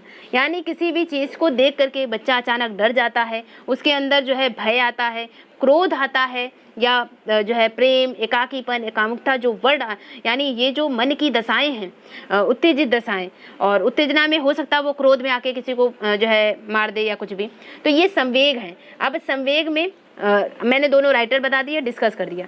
तो कौन सा एक संवेग है, तो संवेग में डर, ध्यान, उत्तेजना या स्मृति। तो संवेग कौन सा है, तो जैसे मैंने बताया भय, क्रोध, प्रेम, डर, तो ये तो है संवेग। यानी संवेग में डर जो है वो संवेग के अंतर्गत आएगा। ध्यान नहीं आएगा, ना ही उत्तेजना। उत्तेजनाओं यानी उथल पुथल है मानसिक दशाओं का, उत्तेजना में वो संवेग आ रहे हैं, लेकिन उत्तेजना कोई संवेग नहीं है। जो 14 संवेग मैकडूगल के अनुसार बताए गए उसमें उत्तेजना वर्डिंग नहीं है। उत्तेजना इसलिए नहीं कि उत्तेजना में वर्ड जो है इंसान जो है वो काम गलत कर रहा है या काम सही या गलत जो भी कर रहा है वो उत्तेजना में आवेश में आकर के कर रहा, लेकिन यहाँ पर ये उत्तेजना एक संवेग का पार्ट नहीं है। ठीक है, स्मृति भी नहीं है। तो संवेग क्या है, डर। फर्स्ट ऑप्शन सही है। नेक्स्ट क्वेश्चन हम लोग डिस्कस करते हैं। नेक्स्ट क्वेश्चन है, एक 3 साल का बच्चा बताता है। नेक्स्ट क्वेश्चन क्या है, एक 3 साल का जो बच्चा है वो बताता है कि दूध बूथ पर एक, यानी जो है यहाँ पर क्वेश्चन पढ़ेंगे, ठीक है, विजिबल हो पा रहा है आपको। एक 3 साल का बच्चा बताता है कि दूध बूथ पर एक मशीन द्वारा दूध का उत्पादन होता है। यानी क्वेश्चन पढ़ के आपको समझना है, आप अपने वे में सोचें, अपने थिंकिंग के, कि कोई बच्चा है और वो दूध डेयरी पे गया, उसने देखा, तो वो क्या देख रहा है कि जो है दूध जो है दूध बूथ पर, वो दूध डेयरी नहीं कह रहा, वो दूध बूथ, यानी जहाँ पे दूध मिल रहा है उसको कह रहा है बूथ पर। तो दूध बूथ पर एक मशीन द्वारा दूध का उत्पादन किया जा रहा है। अब उसने देख लिया ये कि एक मशीन द्वारा दूध जो है वो उत्पादित किया जा रहा है, निकाला जा रहा है। जैसा उसने देखा वैसा वो बता रहा है। बच्चे क्या है, जो चीज़ देखते हैं वही चीज़ बताते हैं, ठीक है। अब उसने ये चीज़ देखी और बताया, तो आप इससे उस बच्चे की समझ के बारे में आपकी थिंकिंग क्या होगी। यानी आपसे पूछा गया कि जो है बच्चा इस तरह से बोल रहा है ये चीज़, तो आपकी थिंकिंग क्या चलेगी कि बच्चे की समझ का सबसे अच्छा स्पष्टीकरण क्या हो रहा है, कौन सा सेंटेंस। तो ऑप्शन है आपके पास कि बच्चे का जवाब दूध बूथ से दूध खरीदने के अनुभव पर आधारित है, फर्स्ट ऑप्शन। दूसरा है बच्चों ने गायों को कभी नहीं देखा। जो चीज़ सेंटेंस में है आपको सिर्फ वही मेंशन करना है। यानी यहाँ पर 3 साल का जो बच्चा है, दूध बूथ पर मशीन द्वारा उत्पादित, तो यहाँ पर सेंटेंस पढ़ के जैसे रीजनिंग में आप जो है कथन निष्कर्ष सॉल्व करते हैं, कथन पूर्वधारणा सॉल्व करते हैं, यानी जो कथन है या जो है यानी उसी पर बेस है, आपको अपनी थिंकिंग के अकॉर्डिंग। यानी यहाँ पर ये चीज़ हमें नहीं पता है कि बच्चे ने गाय देखी है कि नहीं देखी है, और 3 साल का बच्चा है, ऑब्वियसली गाय देखी होगी, तो इससे बेस नहीं करेंगे, ठीक है।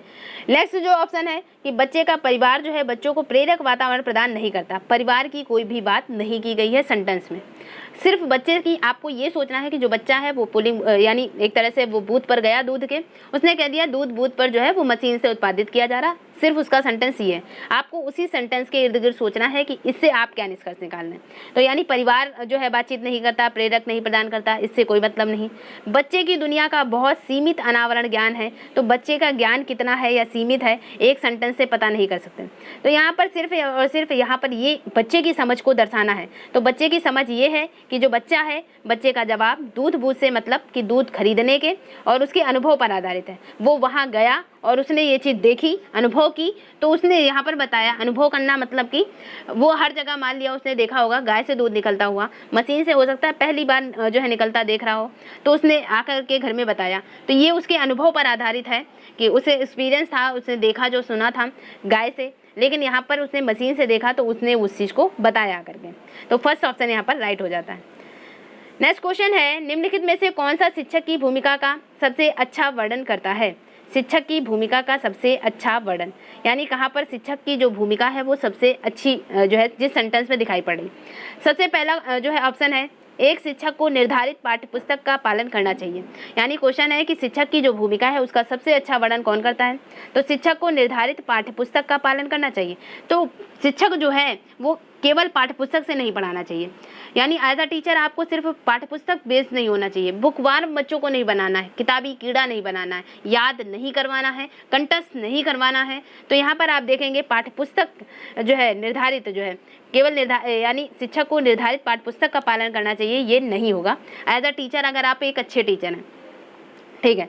नेक्स्ट जो है यहाँ पर आप देखेंगे पाठ्यक्रम को समय पर पूरा करने के साथ साथ दोहराने के लिए पर्याप्त समय। तो पाठ्यक्रम को बहुत महत्व नहीं देना है टीचर होकर के, आपको जो है यानी बच्चों को बाहरी परिवेश से रिलेट कर करके आसानी से चीज़ों को सिखाने का प्रयास करना है, पाठ्यक्रम को बहुत महत्व नहीं देना है, ठीक है। तो यहाँ पर पाठ्यपुस्तक है इसको हटा दें, पाठ्यक्रम को समय पर पूरा करना है ये शिक्षक पर जिम्मेदारी है, और एज अ टीचर आप जो है पाठ्यक्रम समय समय पूरा करा रहे हैं तो क्या आप एक अच्छे टीचर माने जाएंगे, ये चीज़ यहाँ पर नहीं होगी, और यानी ये एक अच्छे टीचर की निशानी नहीं है। इसके अलावा आराम के लिए जगह बनाना जहाँ बच्चे संवाद और पूछताछ के माध्यम से सीखते हैं। चौथा ऑप्शन है कि कक्षा में शिक्षक की सबसे महत्वपूर्ण भूमिका अनुशासन। तो टीचर की सबसे महत्वपूर्ण भूमिका सिर्फ अनुशासन बनाने की भी नहीं होती है, यानी यहाँ से भी आपने पकड़ लिया। और जो थर्ड ऑप्शन है यहाँ पर ये है कि एज अ टीचर आपको बच्चों में ऐसा एनवायरनमेंट क्रिएट करना है कि वो आपस में बात कर सकें, पूछ सकें, संवाद कर सकें, और जो है अपनी यानी एक दूसरे से सीखते हैं बच्चे। तो यहाँ पर आप देखेंगे कि जो बच्चे हैं आपस में पूछताछ करेंगे, संवाद करेंगे, तो उनसे क्या होगा, उनसे वो जो है एक दूसरे के थिंकिंग से परिचित होंगे। तो यहाँ पर आपको क्या करना है, आराम के लिए जगह बनाना जहाँ बच्चे जो है संवाद कर सकें, पूछताछ के माध्यम से सीख सकें। तो यहाँ पर एज अ टीचर आपको ये करना है, थर्ड ऑप्शन यहाँ पर जो है राइट हो जाएगा। नेक्स्ट क्वेश्चन है यहाँ पर, निम्नलिखित में से कौन सी कक्षा समृद्ध शिक्षा को प्रोत्साहित करती है।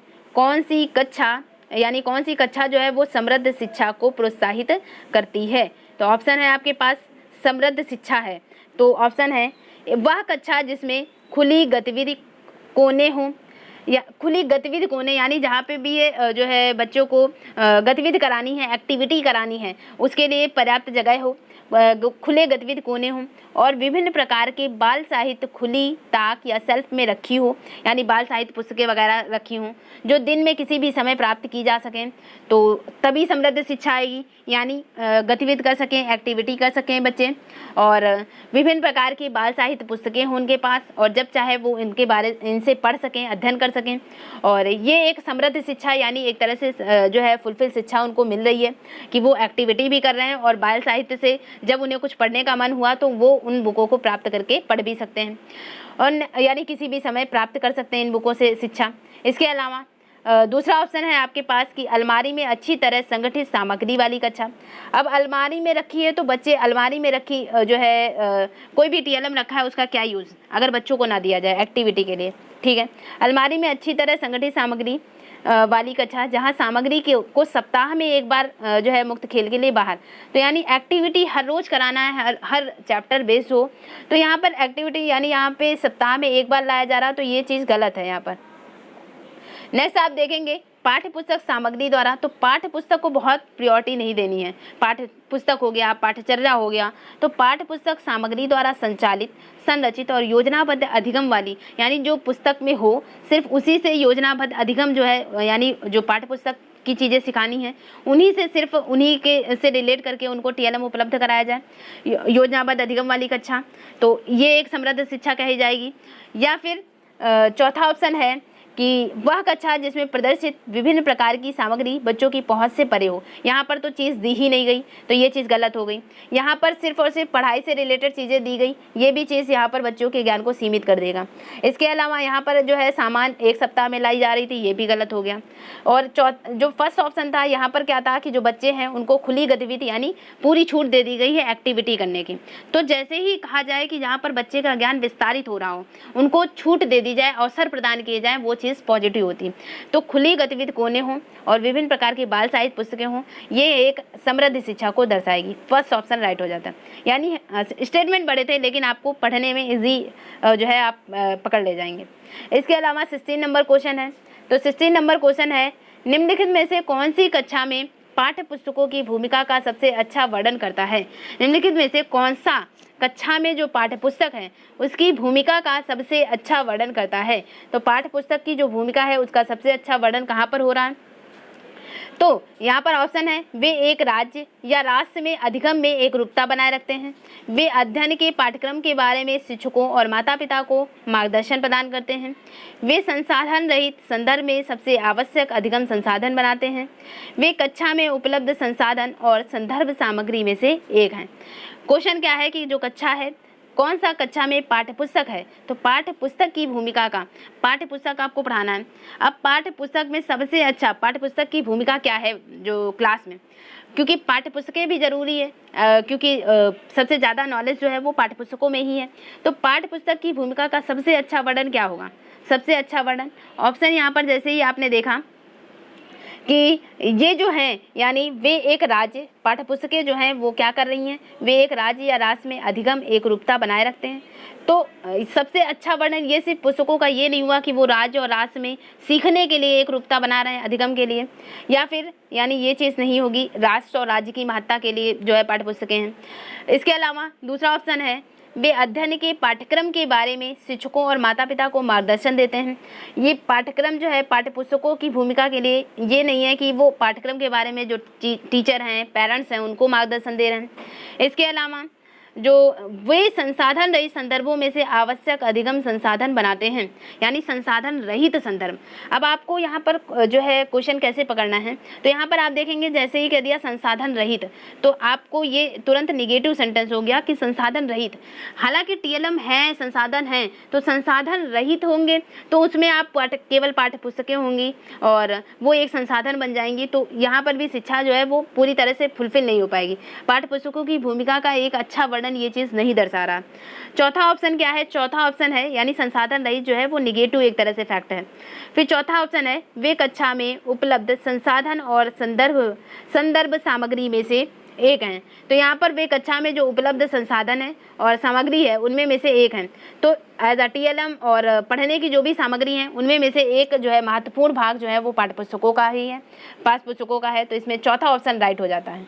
नेक्स्ट क्वेश्चन हम लोग डिस्कस करते हैं, राष्ट्रीय पाठचर्या रूपरेखा यानी जो NCF है, NCF क्या बात करता है 2005। तो NCF बात करता है जो बच्चा है उसको बाहरी परिवेश से जोड़कर शिक्षा दी जाए, बुक वन से अलग हटाया जाए। ऑप्शन क्या है, व्यवहारवाद, रचनावाद, संज्ञानात्मक सिद्धांत और मानवतावाद। तो NCF क्या बात करता है, NCF 2005 ने अपनी समझ किससे प्राप्त की है। तो NCF क्या कहता है, NCF कहता है जो बच्चे हैं उनको जो है क्रिएटिव बच्चे बनाए जाएं, यानी शिक्षा भी है वो भी बिना भार के अधिगम कराया जाए। गतिविधि पूर्ण जो है पाठ्यक्रम जो है वो गतिविधि पूर्ण होना चाहिए। और गतिविधि कब करेगा, जब बच्चा करके सीखेगा, और करके सीखेगा यानी करके सीखने पर सिद्धांत देगा। तो करके सीखेगा तो बच्चा जो है वो क्रिएटिव माइंड होगा। तो यानी राष्ट्रीय पाठचर्या रूपरेखा या राष्ट्रीय फ्रेमवर्क जो 2005 है अपनी समझ किससे प्राप्त करता है, रचनावाद, क्रिएटिविटी से प्राप्त करता है। और अगर आपने NCF नहीं देखा है जो मैंने पढ़ाया है आप उसे भी देखें। तो रचनावाद हो जाएगा सेकंड ऑप्शन राइट। नेक्स्ट आप देखेंगे, कक्षा में बच्चों को प्रेरित समझा जा सकता है, कक्षा में बच्चों को प्रेरित समझा जा सकता है यदि। तो कक्षा में जो बच्चे हैं उनको प्रेरित किया जा सकता है, प्रेरित समझा जा सकता है यदि वे कक्षा में अनुशासन बनाए रखते हैं, इसलिए मोटिवेटेड हैं, प्रेरित हैं। या दूसरा है वे सभी उपस्थिति में नियमित हैं, इसलिए प्रेरित का बच्चा होगा, यानी जो बच्चे हैं वो प्रेरित होंगे। अगर अनुशासन बनाए रखते हैं तो अनुशासन यानी यहाँ पर सीमितता हो जाती है कि केवल अनुशासन से आप उनको प्रेरित समझ रहे हैं, या उपस्थिति में नियमित हैं इसलिए आप प्रेरित समझ रहे हैं, मोटिवेटेड समझ रहे हैं। डिसिप्लिन में है तो इससे नहीं होगा। उपस्थिति में नियमित है तो उससे आप जो है बच्चा पूरी तरह से सेल्फ मोटिवेटेड है या मोटिवेटेड है, इससे आप अंदाज़ा नहीं लगा सकते हैं। इसके अलावा वे शिक्षक से स्पष्टीकरण प्राप्त करने के लिए प्रश्न पूछते हैं, और प्रश्न पूछते हैं तो यानी जो है वो बच्चे जो है वो मोटिवेटेड है इसलिए प्रश्न पूछते हैं। या फिर चौथा ऑप्शन है वे अच्छी तरह वर्दी पहने स्कूल आते हैं। तो बच्चे जो है यहाँ पर बच्चों में ये अनुशासन बना रखते हैं तो इसका मतलब वो प्रेरित है, इसका अर्थ नहीं निकाल सकते हैं। उपस्थिति से अर्थ नहीं निकाल सकते हैं या फिर वो उसकी ड्रेस से अर्थ नहीं निकाल सकते हैं। लेकिन हाँ, अगर जो बच्चा है टॉपिक पढ़ाया जा रहा है उससे संबंधित प्रश्न पूछ रहा है तो इसका मतलब वो बच्चा जो है वो मोटिवेटेड है। और सेल्फ मोटिवेटेड बहुत अहम भूमिका निभाता है बच्चों की जो है भूमिका या बच्चों के पढ़ने में, ताकि बच्चे जो है बाई इंटरेस्ट, खुद के इंटरेस्ट से वो चीज़ सीखते जाते हैं और जो नहीं समझ में आता वो पूछते हैं। नेक्स्ट क्वेश्चन है, निम्नलिखित में से कौन सा बच्चों में अधिगम में सुधार करने के लिए सबसे अधिक उपयुक्त है। तो बच्चों के अधिगम मतलब सीखने में, और सीखने में जो सुधार करने के लिए सबसे अधिक उपयुक्त क्या है। ऑप्शन है यानी सीखना है और सीखने में सुधार में सबसे अधिक उपयुक्त जो है क्या हो सकता है। तो ऑप्शन है शिक्षक को विभिन्न उदाहरण और चित्रों का उपयोग करके विषय की व्याख्या करनी चाहिए। यानी कहने का मतलब है कि जो उदाहरण है, चित्र हैं, इनका प्रयोग करके बच्चों को सिखाएं और व्याख्या करनी चाहिए। तो व्याख्या नहीं करेगा टीचर जो है वो, व्याख्या करने का कार्य नहीं, हालांकि वो TLM का यूज़ करेगा, उदाहरण करेगा, लेकिन व्याख्या वर्ड जो हो जाता है यहाँ पर व्याख्या ना होकर के जैसे कहे कि क्रिएटिविटी प्रदान करेगा, अवसर प्रदान करेगा बच्चों, तब तो वो पॉजिटिव टैग वर्ड्स हो जाता है। यहाँ पर व्याख्या नहीं करेगा टीचर, ठीक है। नेक्स्ट चीज़ है यहाँ पर नेक्स्ट चीज़ है कि कक्षा में सभी प्रकार की शिक्षण सामग्री होनी चाहिए। जो है बच्चों में अधिगम में सुधार करने के लिए बच्चों के सीखने की जो सीखने का मानक है उसमें सुधार करना है। इसके लिए सभी प्रकार की TLM सामग्री होनी चाहिए। TLM सामग्री होने से क्या बच्चों में सुधार हो जाएगा।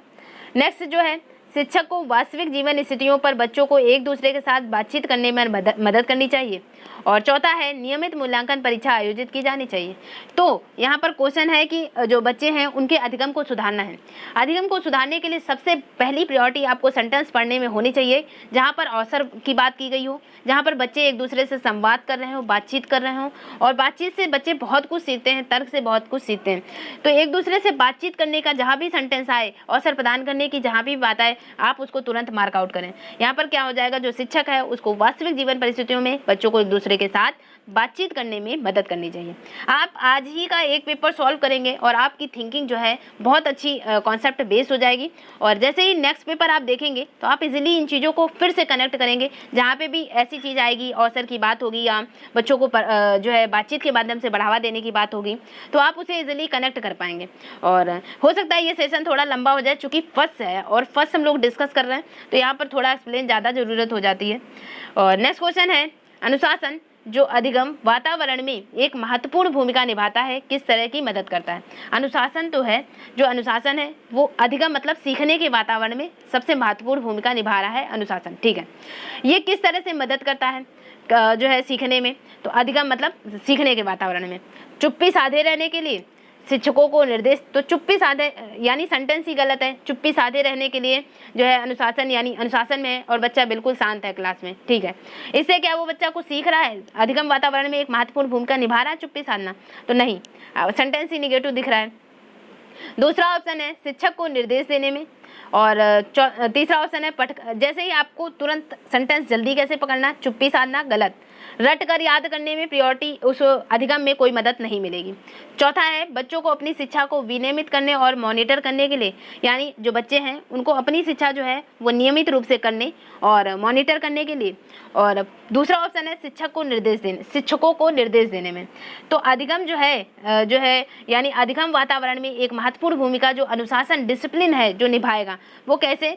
तो इसमें ये हो जाएगा जो अनुशासन है वो कैसे निभा रहा है, तो बच्चों को अपनी शिक्षा को नियमित रूप में सुचारू रूप से और करने और मॉनिटर करने के लिए कि क्या चीज़ जो है इसमें बच्चा जो है वो मॉनिटर कर रहा है, चीज़ों को देख रहा है, जो है पूरी तरह से सोच रहा है, रिसर्च कर रहा है, तो मॉनिटर कर रहा है चीज़ों को। तो इसमें ये चीज़ इस वे में जो है अनुशासन जो है वो महत्वपूर्ण हो जा रहा है। यानी कहने का तात्पर्य है क्लास अगर शांत है तो आपको जो कुछ भी पढ़ाया जा रहा है आप इजीली वो चीज़ समझ पा रहे हैं, क्योंकि वो चीज़ सुनने में आपको कैपेबल है। तो अनुशासन इस चीज़ के लिए हेल्प कर देगा बच्चों को अपनी शिक्षा को विनियमित और मॉनिटर करने के लिए। फोर्थ ऑप्शन यहाँ पर राइट हो जाएगा, इस तरह से ये मदद कर सकता है, ठीक है। नेक्स्ट क्वेश्चन है आनुवंशिकता और पर्यावरण के बारे में कौन सा कथन सत्य है? तो आनुवंशिकता यानी आनुवंशिकता और वातावरण बहुत महत्वपूर्ण था, बच्चे के प्रतिभाशाली होने में इंपॉर्टेंट फैक्ट निभा रहा था। तो यहाँ पर बात है आनुवंशिकता और पर्यावरण की भूमिका के बारे में कौन सा कथन सत्य है? तो ऑप्शन है आनुवंशिकता और पर्यावरण, ठीक है, आपके आसपास का एनवायरनमेंट और जो हेरिडिटी। तो यहाँ पर ऑप्शन है सीखने और प्रदर्शन करने की एक बच्चे की क्षमता जीनों द्वारा पूरी तरह से निर्धारित की जाती है। पूरी तरह से निर्धारित की जाती है, जीन जो फैक्ट है, यानी एक तरह से कहते हैं आनुवंशिकता जो है वो पूरी तरह से मदद की जा रही है सीखने में। तो यहाँ पर पूरी तरह से मदद जो है वो हेरिडिटी या आनुवंशिकता जो है पूरी तरह से मदद नहीं करती है। नेक्स्ट है यहाँ पर कि जो है अच्छी देखभाल और पौष्टिक आहार बच्चे के किसी भी जन्मजात विकार को दूर कर सकता है। तो यहाँ पर जन्मजात विकार को दूर करने की बात यहाँ पर सेंटेंस क्वेश्चन है कि जो आनुवंशिकता है वो और पर्यावरण है उसकी भूमिका क्या है, उसके बारे में क्या सत्य है? तो आनुवंशिकता और जो है पर्यावरण से ये पौष्टिकता की कोई रिलेशन नहीं है, ठीक है। नेक्स्ट बात करेंगे हम लोग कि पर्यावरण केवल बच्चे के भाषा विकास में, तो केवल आ जाए तो ये सीमित दर्शा रहा कि पर्यावरण जो है वो केवल इस चीज़ में जो है हेल्प करेगा, क्योंकि पर्यावरण जो है वो बच्चे के जो है डेवलपमेंट यानी विकास को भी प्रभावित कर सकता है, उसकी सोचने की क्षमता, एनवायरनमेंट जो है उसके आसपास का। तो पर्यावरण जैसे ही केवल वर्ड आ जाए कि यानी मैंने डिस्कस किया था पॉजिटिव और नेगेटिव टैग वर्ड्स में, तो मैंने ये चीज़ बताई कि केवल, मात्र, सिर्फ, ये चीज़ क्या है, ये चीज़ सीमित कर रही है उस चीज़ को। तो सीमित ज्ञान नहीं देना, आपको विस्तारित सोच देना है, विस्तरित नहीं करना है, आपको अपसरित करना है, जो है अपसारी करना है, अपसारी चिंतन पर जोर देना है। तो यहाँ पर केवल बच्चों के लिए तो ये चीज़ गलत हो जाएगी, ठीक है। दूसरी चीज़ आपने देखा सेंटेंस पढ़ के पर्यावरण और आनुवंशिकता को बढ़ावा देना है, तो पौष्टिकता की कोई बात नहीं हुई। फिर नेक्स्ट आपने देखा सीखने और प्रदर्शन करने की बच्चे की क्षमता जीनों द्वारा पूरी तरह से, यानी यहाँ पर आनुवंशिकता से पूरी तरह से प्रभावित है, तो इस चीज़ को आपने काट दिया। फिर चौथा क्या है? चौथा है कि विकास के कुछ पहलू आनुवंशिकता और कुछ अन्य पर्यावरण से प्रभावित होते हैं।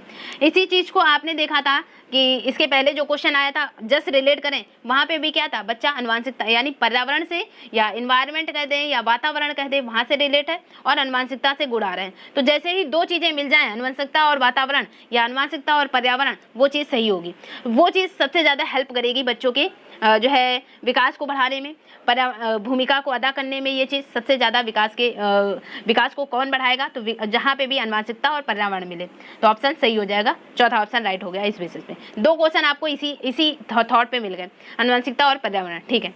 नेक्स्ट आप देखेंगे 22 नंबर। तो 22 नंबर जीन पियाजे के बारे में है। अब जीन पियाजे यानी कौन सा कथन पियाजे के सिद्धांत के अनुसार नहीं है। अब पियाजे क्या कहते हैं, पियाजे कहते हैं कि बच्चा जो है वो नन्हा वैज्ञानिक है, बच्चे जैसे जैसे आयु बढ़ रही है वैसे वैसे उसका विकास होता जा रहा है। तो यहाँ पर आप देखेंगे यानी बच्चे जो है वो अपने ज्ञान का निर्माण स्वयं कर सकते हैं, स्वयं सोच सकते हैं, उनकी कॉग्निटिव यानी उनकी थिंकिंग जो है वो स्वयं डेवलप होगी समय के साथ साथ, एज बढ़ने के साथ साथ। तो यहाँ पर आपके पास ऑप्शन है, बच्चे अपनी दुनिया के बारे में अपने ज्ञान का निर्माण और उपयोग करते हैं, बिल्कुल सही है। बच्चे नन्हे वैज्ञानिक हैं, वो अपने ज्ञान का निर्माण सृजन स्वयं कर सकते हैं और उसका उपयोग करते हैं धीरे धीरे। यानी कह रहे हैं कि बच्चा यानी जीन पियाजे कहते हैं अगर 0 से 2 साल का बच्चा है या 2 से 7 साल का बच्चा है, अगर बच्चा कोई चीज़ तोड़ रहा है तो तोड़ने से भी बच्चा जो है वो कुछ ना कुछ सीख रहा है, संज्ञान हो रहा है कि यानी इस बार टूटा तो क्या हुआ, तोड़ने से इसमें क्या क्या इम्पैक्ट हुआ, क्या प्रभाव पड़ा, इससे बच्चे अपने ज्ञान का विकास कर रहे हैं। ये बात कौन कह रहा है, ये बात कह रहे हैं जीन पियाजे कह रहे हैं। यानी बच्चे यानी जीन पियाजे का मतलब है कि जो बच्चे हैं वो साइंटिस्ट बने बैठे हैं, यानी वो भी कुछ तोड़ रहे हैं, कुछ भी कर रहे हैं, तो उससे वो कुछ ना कुछ हर समय सीख रहे हैं। तो कौन सा कथन पियाजे के बारे में सही है यानी नहीं पूछा गया था, लेकिन सही वाले आप अलग कर लें, अलग करेंगे तो यानी वो अपने ज्ञान का निर्माण कर रहे हैं दुनिया से, ठीक है। दूसरा है यहाँ पर बच्चे अपने पर्यावरण पर क्रिया करते हैं, हर चीज़ में उनको करके सीखना है, वहाँ पर जो है तोड़फोड़ किया करेंगे, कुछ ना कुछ करते रहते हैं बच्चे और उसी से अपने ज्ञान को बढ़ाते रहते हैं। तो बच्चे अपने पर्यावरण पर क्रिया करते हैं, ये भी बात जो है यानी जो बच्चे हैं वो अपने पर्यावरण पर क्रिया करते हैं। नेक्स्ट है विकास जो है वो गुणात्मक चरणों में होता है। तो जो विकास है तो विकास भी गुणात्मक चरणों में आपने देखा कि 0 से 2, 2 से 7, तो इन्होंने क्या कहा कि एज बढ़ रही है तो इसके साथ साथ जो है विकास बढ़ता जा रहा है, विकास जो है एक तरह से गुणों में वृद्धि होती जा रही है। लेकिन यहाँ पर जैसे दूसरा ऑप्शन आपने देखा निरंतर अभ्यास से अधिगम होता है, तो अभ्यास की बात जो है वो जीन पियाजे नहीं कहते हैं, अभ्यास की बात जो है वो कौन कहते हैं, थार्नडाइक कहते हैं। और थार्नडाइक ने इसके 3 नियम भी दिए, अभ्यास, तत्परता और जो है अभ्यास का नियम, प्रभाव का नियम और तत्परता का नियम। यानी जहाँ पे भी अगर दूसरे राइटर की ही बात आ गई यानी ये चीज़ यहाँ पर इनके बारे में सत्य नहीं होगी। तो यानी निरंतर अभ्यास से अधिगम होता है, यानी अभ्यास करते जाएं उससे आप बच्चा जो है वो सीख जाएगा। तो अधिगम के बारे में अधिगम के राइटर हैं, सीखने के सिद्धांत के बारे में राइटर हैं और उसमें 6 राइटर यानी जो है कोहलर दिखेंगे आपको, स्किनर दिखेंगे, जो है कोहलर, स्किनर और उसके साथ साथ थार्नडाइक देखेंगे। लेकिन यहाँ पर जैसे ही निरंतर अभ्यास, तो अभ्यास की बात जो है वो जीन पियाजे नहीं कहते हैं। जीन पियाजे कहते हैं कि जैसे जैसे बच्चा बड़ा होगा उसको खुद ही वो चीज़ें पता चलती जाएंगी, उसके माइंड का डेवलपमेंट होता जाएगा। तो ये चीज़ यहाँ पर नहीं में आ जाएगी कि जीन पियाजे का सेंटेंस नहीं है। इसके बाद 23 नंबर क्वेश्चन है। 23 नंबर क्वेश्चन है निम्नलिखित में से कौन पूर्व संक्रियात्मक विचार की एक सीमा नहीं है। मैंने जैसे कहा था कि जीन पियाजे आप जो है कल का देखें, जीन पियाजे और वाइगोत्स्की, और मैंने बोला था कि जो हर पेपर आप देखेंगे तो हर पेपर में कम से कम 2 क्वेश्चन जो है वो जीन पियाजे से बनते ही बनते हैं। यानी जीन पियाजे और वाइगोत्स्की हो ही नहीं सकता है कि इनसे पेपर ना हो बने। तो आपको इन डेप्थ ये चीज़ मैंने कवर कराई और आप प्लीज़ देखें और इजीली इन सेशंस में तो आप इजीली कनेक्ट करेंगे इन चीज़ों को जो है प्रीवियस ईयर पेपर में। तो यहाँ पर आप देखेंगे निम्नलिखित में से कौन सी पूर्व संक्रियात्मक विचार की एक सीमा नहीं है। अब दूसरी स्टेज क्या थी, यानी पहली स्टेज 0 से 2 इंद्रियगामक अवस्था, दूसरी पूर्व संक्रियात्मक अवस्था 2 से 7 ईयर्स की, ठीक है। अब पूर्व संक्रियात्मक अवस्था में बच्चा जो है वो बच्चा जो है यहाँ पर जो है इरिवर्सिबल बच्चा है, यानी अपने विचारों में पुनर् जो है वापस नहीं लौट पाएगा। तो यानी पूर्व संक्रियात्मक विचारों में से क्या नहीं है, नहीं वाला छाटना था आपको, ठीक है। अब नहीं वाले में आप देखेंगे कि प्रतीकात्मक विचारों का विकास, अहमन्यता और अनुत्क्रमणता या ध्यान केंद्रित करने की प्रवृत्ति।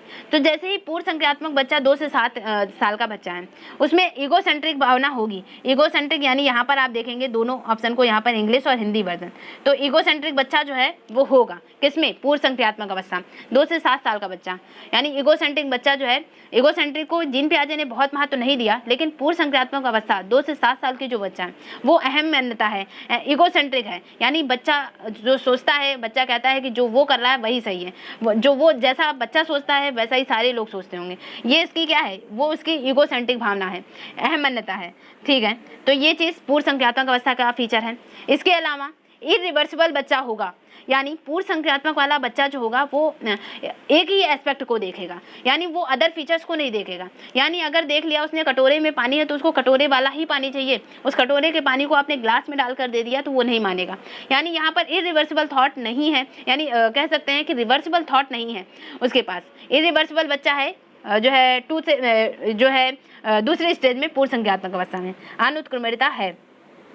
नेक्स्ट आप देखेंगे ध्यान केंद्रित करने की प्रवृत्ति, टेंडेंसी टू कॉन्क्रीट। तो यहाँ पर आप देखेंगे जो है टेंडेंसी टू कंसंट्रेट, तो यहाँ पर ध्यान केंद्रित करने की जो प्रवृत्ति है वो उसको एक ही चीज़ पर ध्यान केंद्रित होगा, उसका अदर एस्पेक्ट को नहीं देख रहा होगा।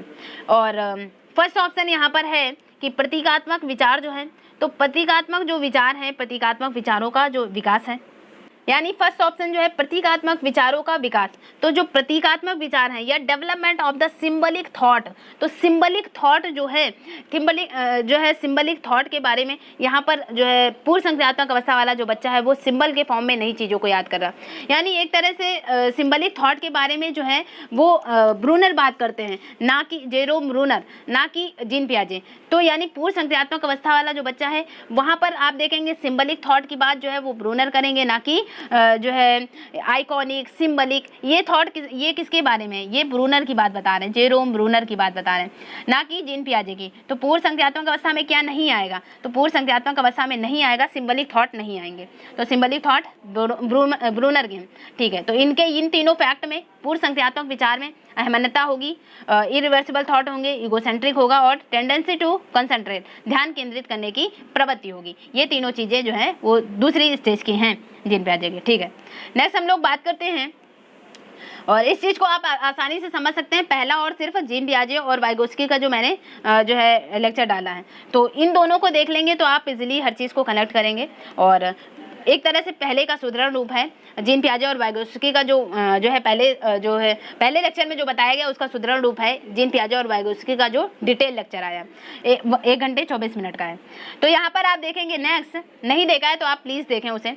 तो नेक्स्ट है यहाँ पर, किसके अलावा निम्नलिखित कारणों से खेल जो है युवा बच्चों के विकास में एक महत्वपूर्ण भूमिका निभाता है, यानी किस चीज़ के अलावा, किस चीज़ को छोड़ दिया जाए उसके अलावा जो खेल है वो युवा बच्चों के विकास में एक महत्वपूर्ण भूमिका अदा कर रहा है।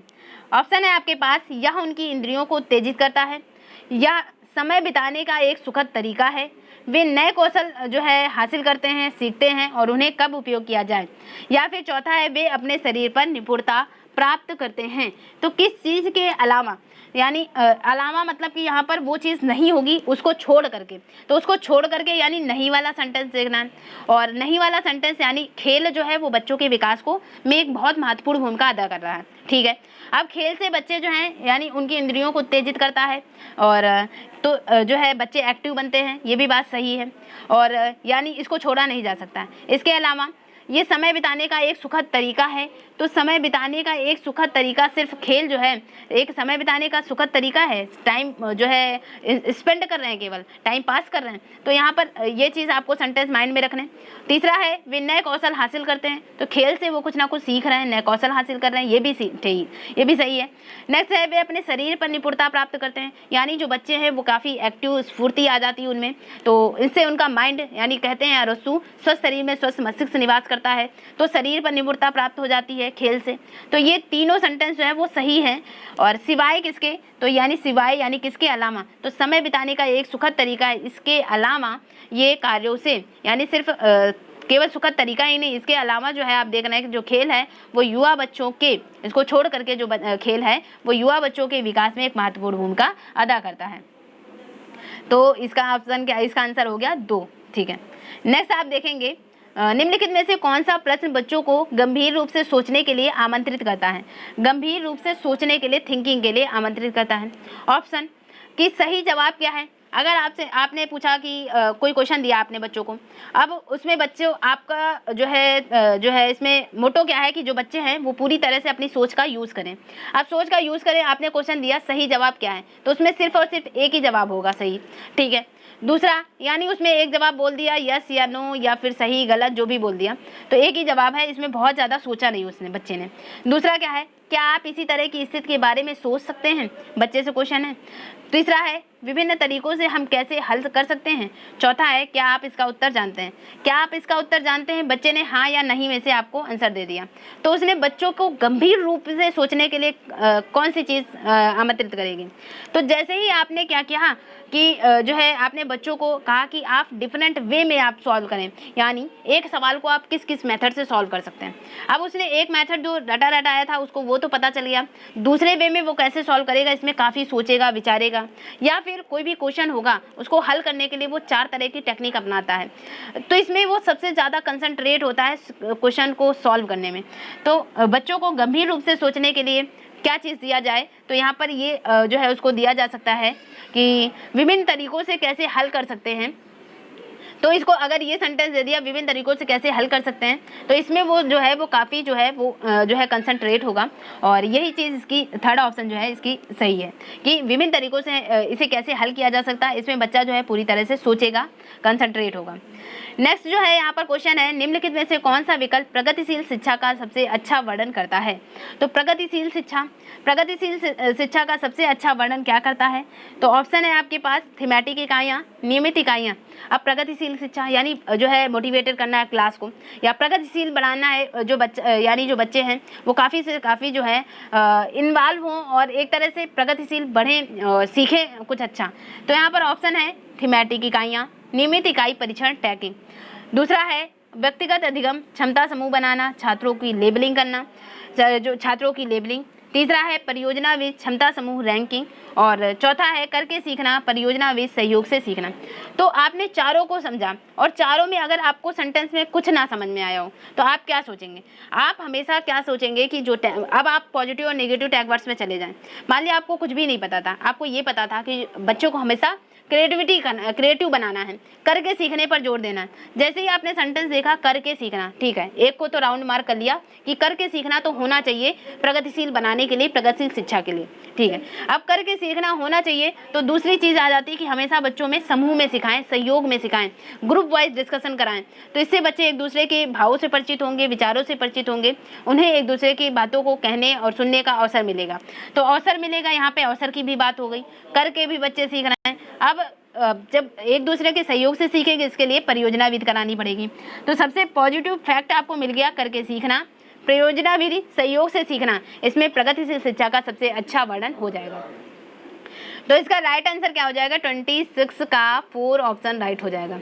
नेक्स्ट बात करते हैं हम लोग, नेक्स्ट है प्रगतिशील शिक्षा के बारे में निम्नलिखित में से कौन सा कथन बताता है कि शिक्षा स्वयं ही जीवन है। यानी कौन सा कथन ये डिस्कस कर रहा है कि जो शिक्षा है वो शिक्षा स्वयं ही जीवन है, कौन सा कथन बताता है, ठीक है। ऑप्शन है आपके पास, ऑप्शन है स्कूलों की आवश्यकता नहीं है, यानी प्रगतिशील शिक्षा है, ठीक है। और उसमें कौन सा कथन ये बताएगा कि जो शिक्षा है वो स्वयं ही एक तरह से जीवन है। ऑप्शन है स्कूलों की आवश्यकता नहीं है, बच्चे अपने जीवन के अनुभव से सीख।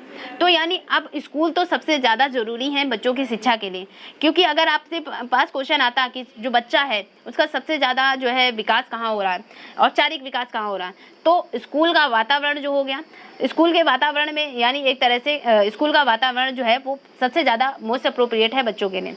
तो स्कूलों की आवश्यकता नहीं, ये चीज़ तो तुरंत गलत हो गई। और शिक्षा स्वयं ही जीवन है, इस कथन से आप देख रहे हैं कि शिक्षा स्वयं ही जीवन है, तो यहाँ पर स्कूलों की आवश्यकता नहीं है, ये चीज़ गलत हो गई। दूसरा, स्कूलों में शिक्षा जो है वो सामाजिक और प्राकृतिक दुनिया को प्रतिबिंबित करे, यानी जो शिक्षा है वो सामाजिक और जो प्राकृतिक परिवेश है उसको प्रतिबिंबित कर रही है। जीवन जो है वो सच्चा शिक्षक है, यानी जीवन से ही बच्चा जो है वो शिक्षा को सीख जाएगा, जीवन ही उसको शिक्षा जो है सिखा देगी। इसके अलावा स्कूल शिक्षा को यथासंभव लंबे समय तक जारी रखना चाहिए। तो आपको इस क्वेश्चन को पढ़ने में आपको यानी प्रगतिशील शिक्षा के बारे में कौन सा कथन जो है वो सही है, कौन सा कथन सही है, इसमें आपको सोचना था। और यहाँ पर आपके ऑप्शन भी ऐसे क्रिएट हैं कि जो स्कूल हैं उनकी आवश्यकता ही नहीं है, तो ये तो ऑप्शन पहले गलत हो गया। फिर जैसे ही दूसरा पढ़ा कि जो स्कूलों में शिक्षा है वो सामाजिक और प्राकृतिक दुनिया को प्रतिबिंबित करती है, यानी यहाँ पर जैसे ही आपने दूसरा सेंटेंस पढ़ा कि जो स्कूलों में जो शिक्षा है वो सामाजिक परिवेश और प्राकृतिक दुनिया को एक तरह से उसका आईना है दिखाने के लिए कि समाज क्या है, प्राकृतिक दुनिया क्या है, उसके बारे में आपको परिचित करा रही है। तो इसमें शिक्षा जो है वो स्वयं ही जीवन है, शिक्षा ने आपको सिखा दिया, आप औपचारिक शिक्षा के माध्यम से सीख रहे हैं कि सामाजिक और प्राकृतिक दुनिया को प्रतिबिंबित करना सीख रहे हैं, देख रहे हैं, नज़रिया बन रहा है, ये शिक्षा के द्वारा ही संभव है। तो यानी इसका दूसरा ऑप्शन पूरी तरह से सही है। और नेक्स्ट आप जो देख रहे हैं कि जीवन सच्चा शिक्षक है, तो इससे जो है शिक्षा स्वयं ही जीवन है, इससे ये टैग वर्ड नहीं, यानी इससे ये आप अप्रोप्रिएट नहीं लगा सकते कि जीवन जो है वो सिखा रहा है आपको, या स्कूल शिक्षा को यथासंभव लंबे समय तक जारी रखना चाहिए, ये सेंटेंस नहीं होगा। यहाँ शिक्षा स्वयं ही जो है जीवन है, इससे आप ये अर्थ लगाएं कि जो स्कूलों में जो शिक्षा है वो सामाजिक और प्राकृतिक दुनिया को प्रतिबिंबित कर रही है, आईना दिखा रही है। इससे हम कह सकते हैं जो शिक्षा है वो जीवन है। नेक्स्ट जो है कोहलबर्ग का सिद्धांत, और इस पर हम लोग एक सेशन करेंगे।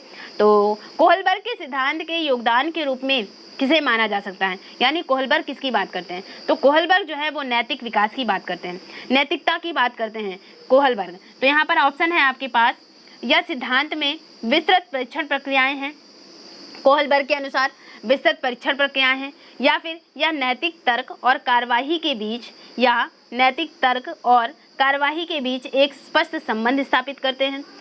तीसरा है उनका विश्वास है कि जो बच्चे हैं वो नैतिक दार्शनिक हैं, और चौथा है कि उनके सिद्धांत ने संज्ञानात्मक परिपक्वता और नैतिक परिपक्वता के बीच एक सहयोग का समर्थन किया। तो जैसे ही आप 3 थियरीज पढ़ते हैं, जीन पियाजे, वाइगोत्स्की और कोहलबर्ग, तो कोहलबर्ग जो है वो नैतिक विकास को बढ़ावा दे रहे हैं, जीन पियाजे संज्ञानात्मक को विकास को बढ़ावा दे रहे हैं। यानी जीन पियाजे कह रहे हैं जो बच्चा है उसमें थिंकिंग प्रोसेस है, और वाइगोत्स्की कह रहे हैं कि बच्चा जो है वो समाज से सीख रहा है, और कोहलबर्ग कर रहे हैं जो बच्चा है वो नैतिक परिपक्वता जो है नैतिकता को बताते हैं, नैतिक बातों से, नैतिक परिपक्वता से सीख रहा है बच्चा, ये चीज़ बता रहा है कोहलबर्ग। तो कोहलबर्ग एक तरह से जो संज्ञानात्मक परिपक्वता है और नैतिक परिपक्वता है उनके बीच सहयोग और समर्थन का कार्य जो है वो कोहलबर्ग की थियरी कह रही है। तो कोहलबर्ग, यहाँ पर आप देखेंगे कि कोहलबर्ग के सिद्धांत के योगदान के रूप में किसे माना जाता है? तो कोहलबर्ग के सिद्धांत के रूप में योगदान इसमें जो है वो संज्ञानात्मक परिपक्वता और नैतिक परिपक्वता के बीच एक सहयोग का समर्थन करता है कोहलबर्ग थियरी। फोर्थ ऑप्शन यहाँ पर राइट हो जाएगा। नेक्स्ट क्वेश्चन हम लोग डिस्कस करते हैं। तो नेक्स्ट क्वेश्चन है निकटवर्ती विकास क्षेत्र। तो निकटवर्ती क्या है, जेडपीडी क्या है, मचान का सिद्धांत क्या है, स्कैफोल्डिंग क्या है, या फिर कह दें MKO, मोर नॉलेज अदर। मैंने जो भी वर्ड बोले वो इसको आप इजीली कनेक्ट करेंगे, कल की क्लास आपको देखना मस्त है।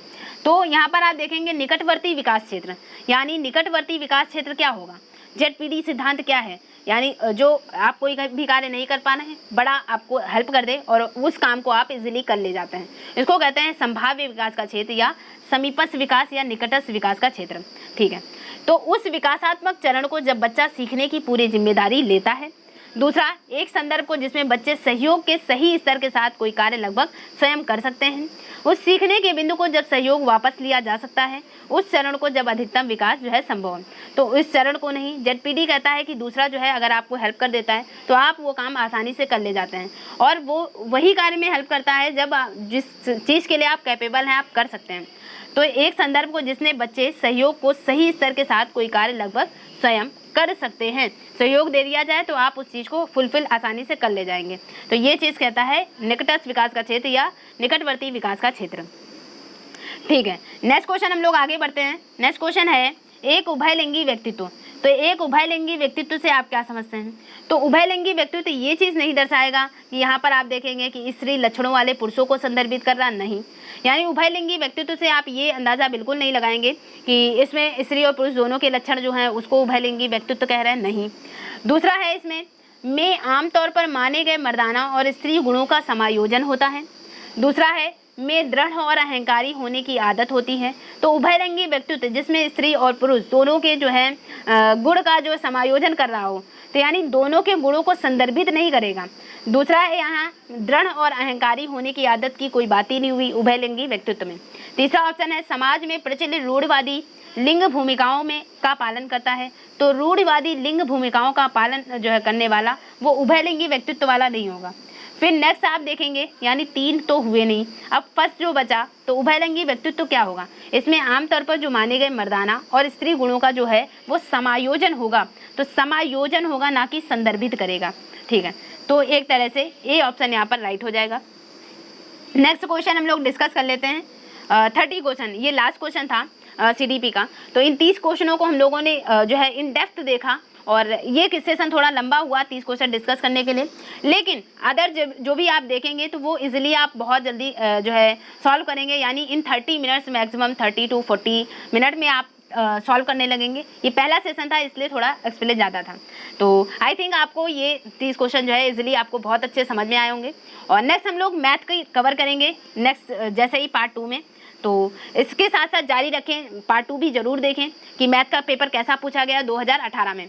तो ठीक है, अगर आपको चैनल अच्छा लगा हो, do subscribe my channel. Thank you दोस्तों, all the best and share आप करते रहें, और इसके बाद हम लोग पार्ट 2 भी ज़रूर देखें इसके साथ। Okay, all the best.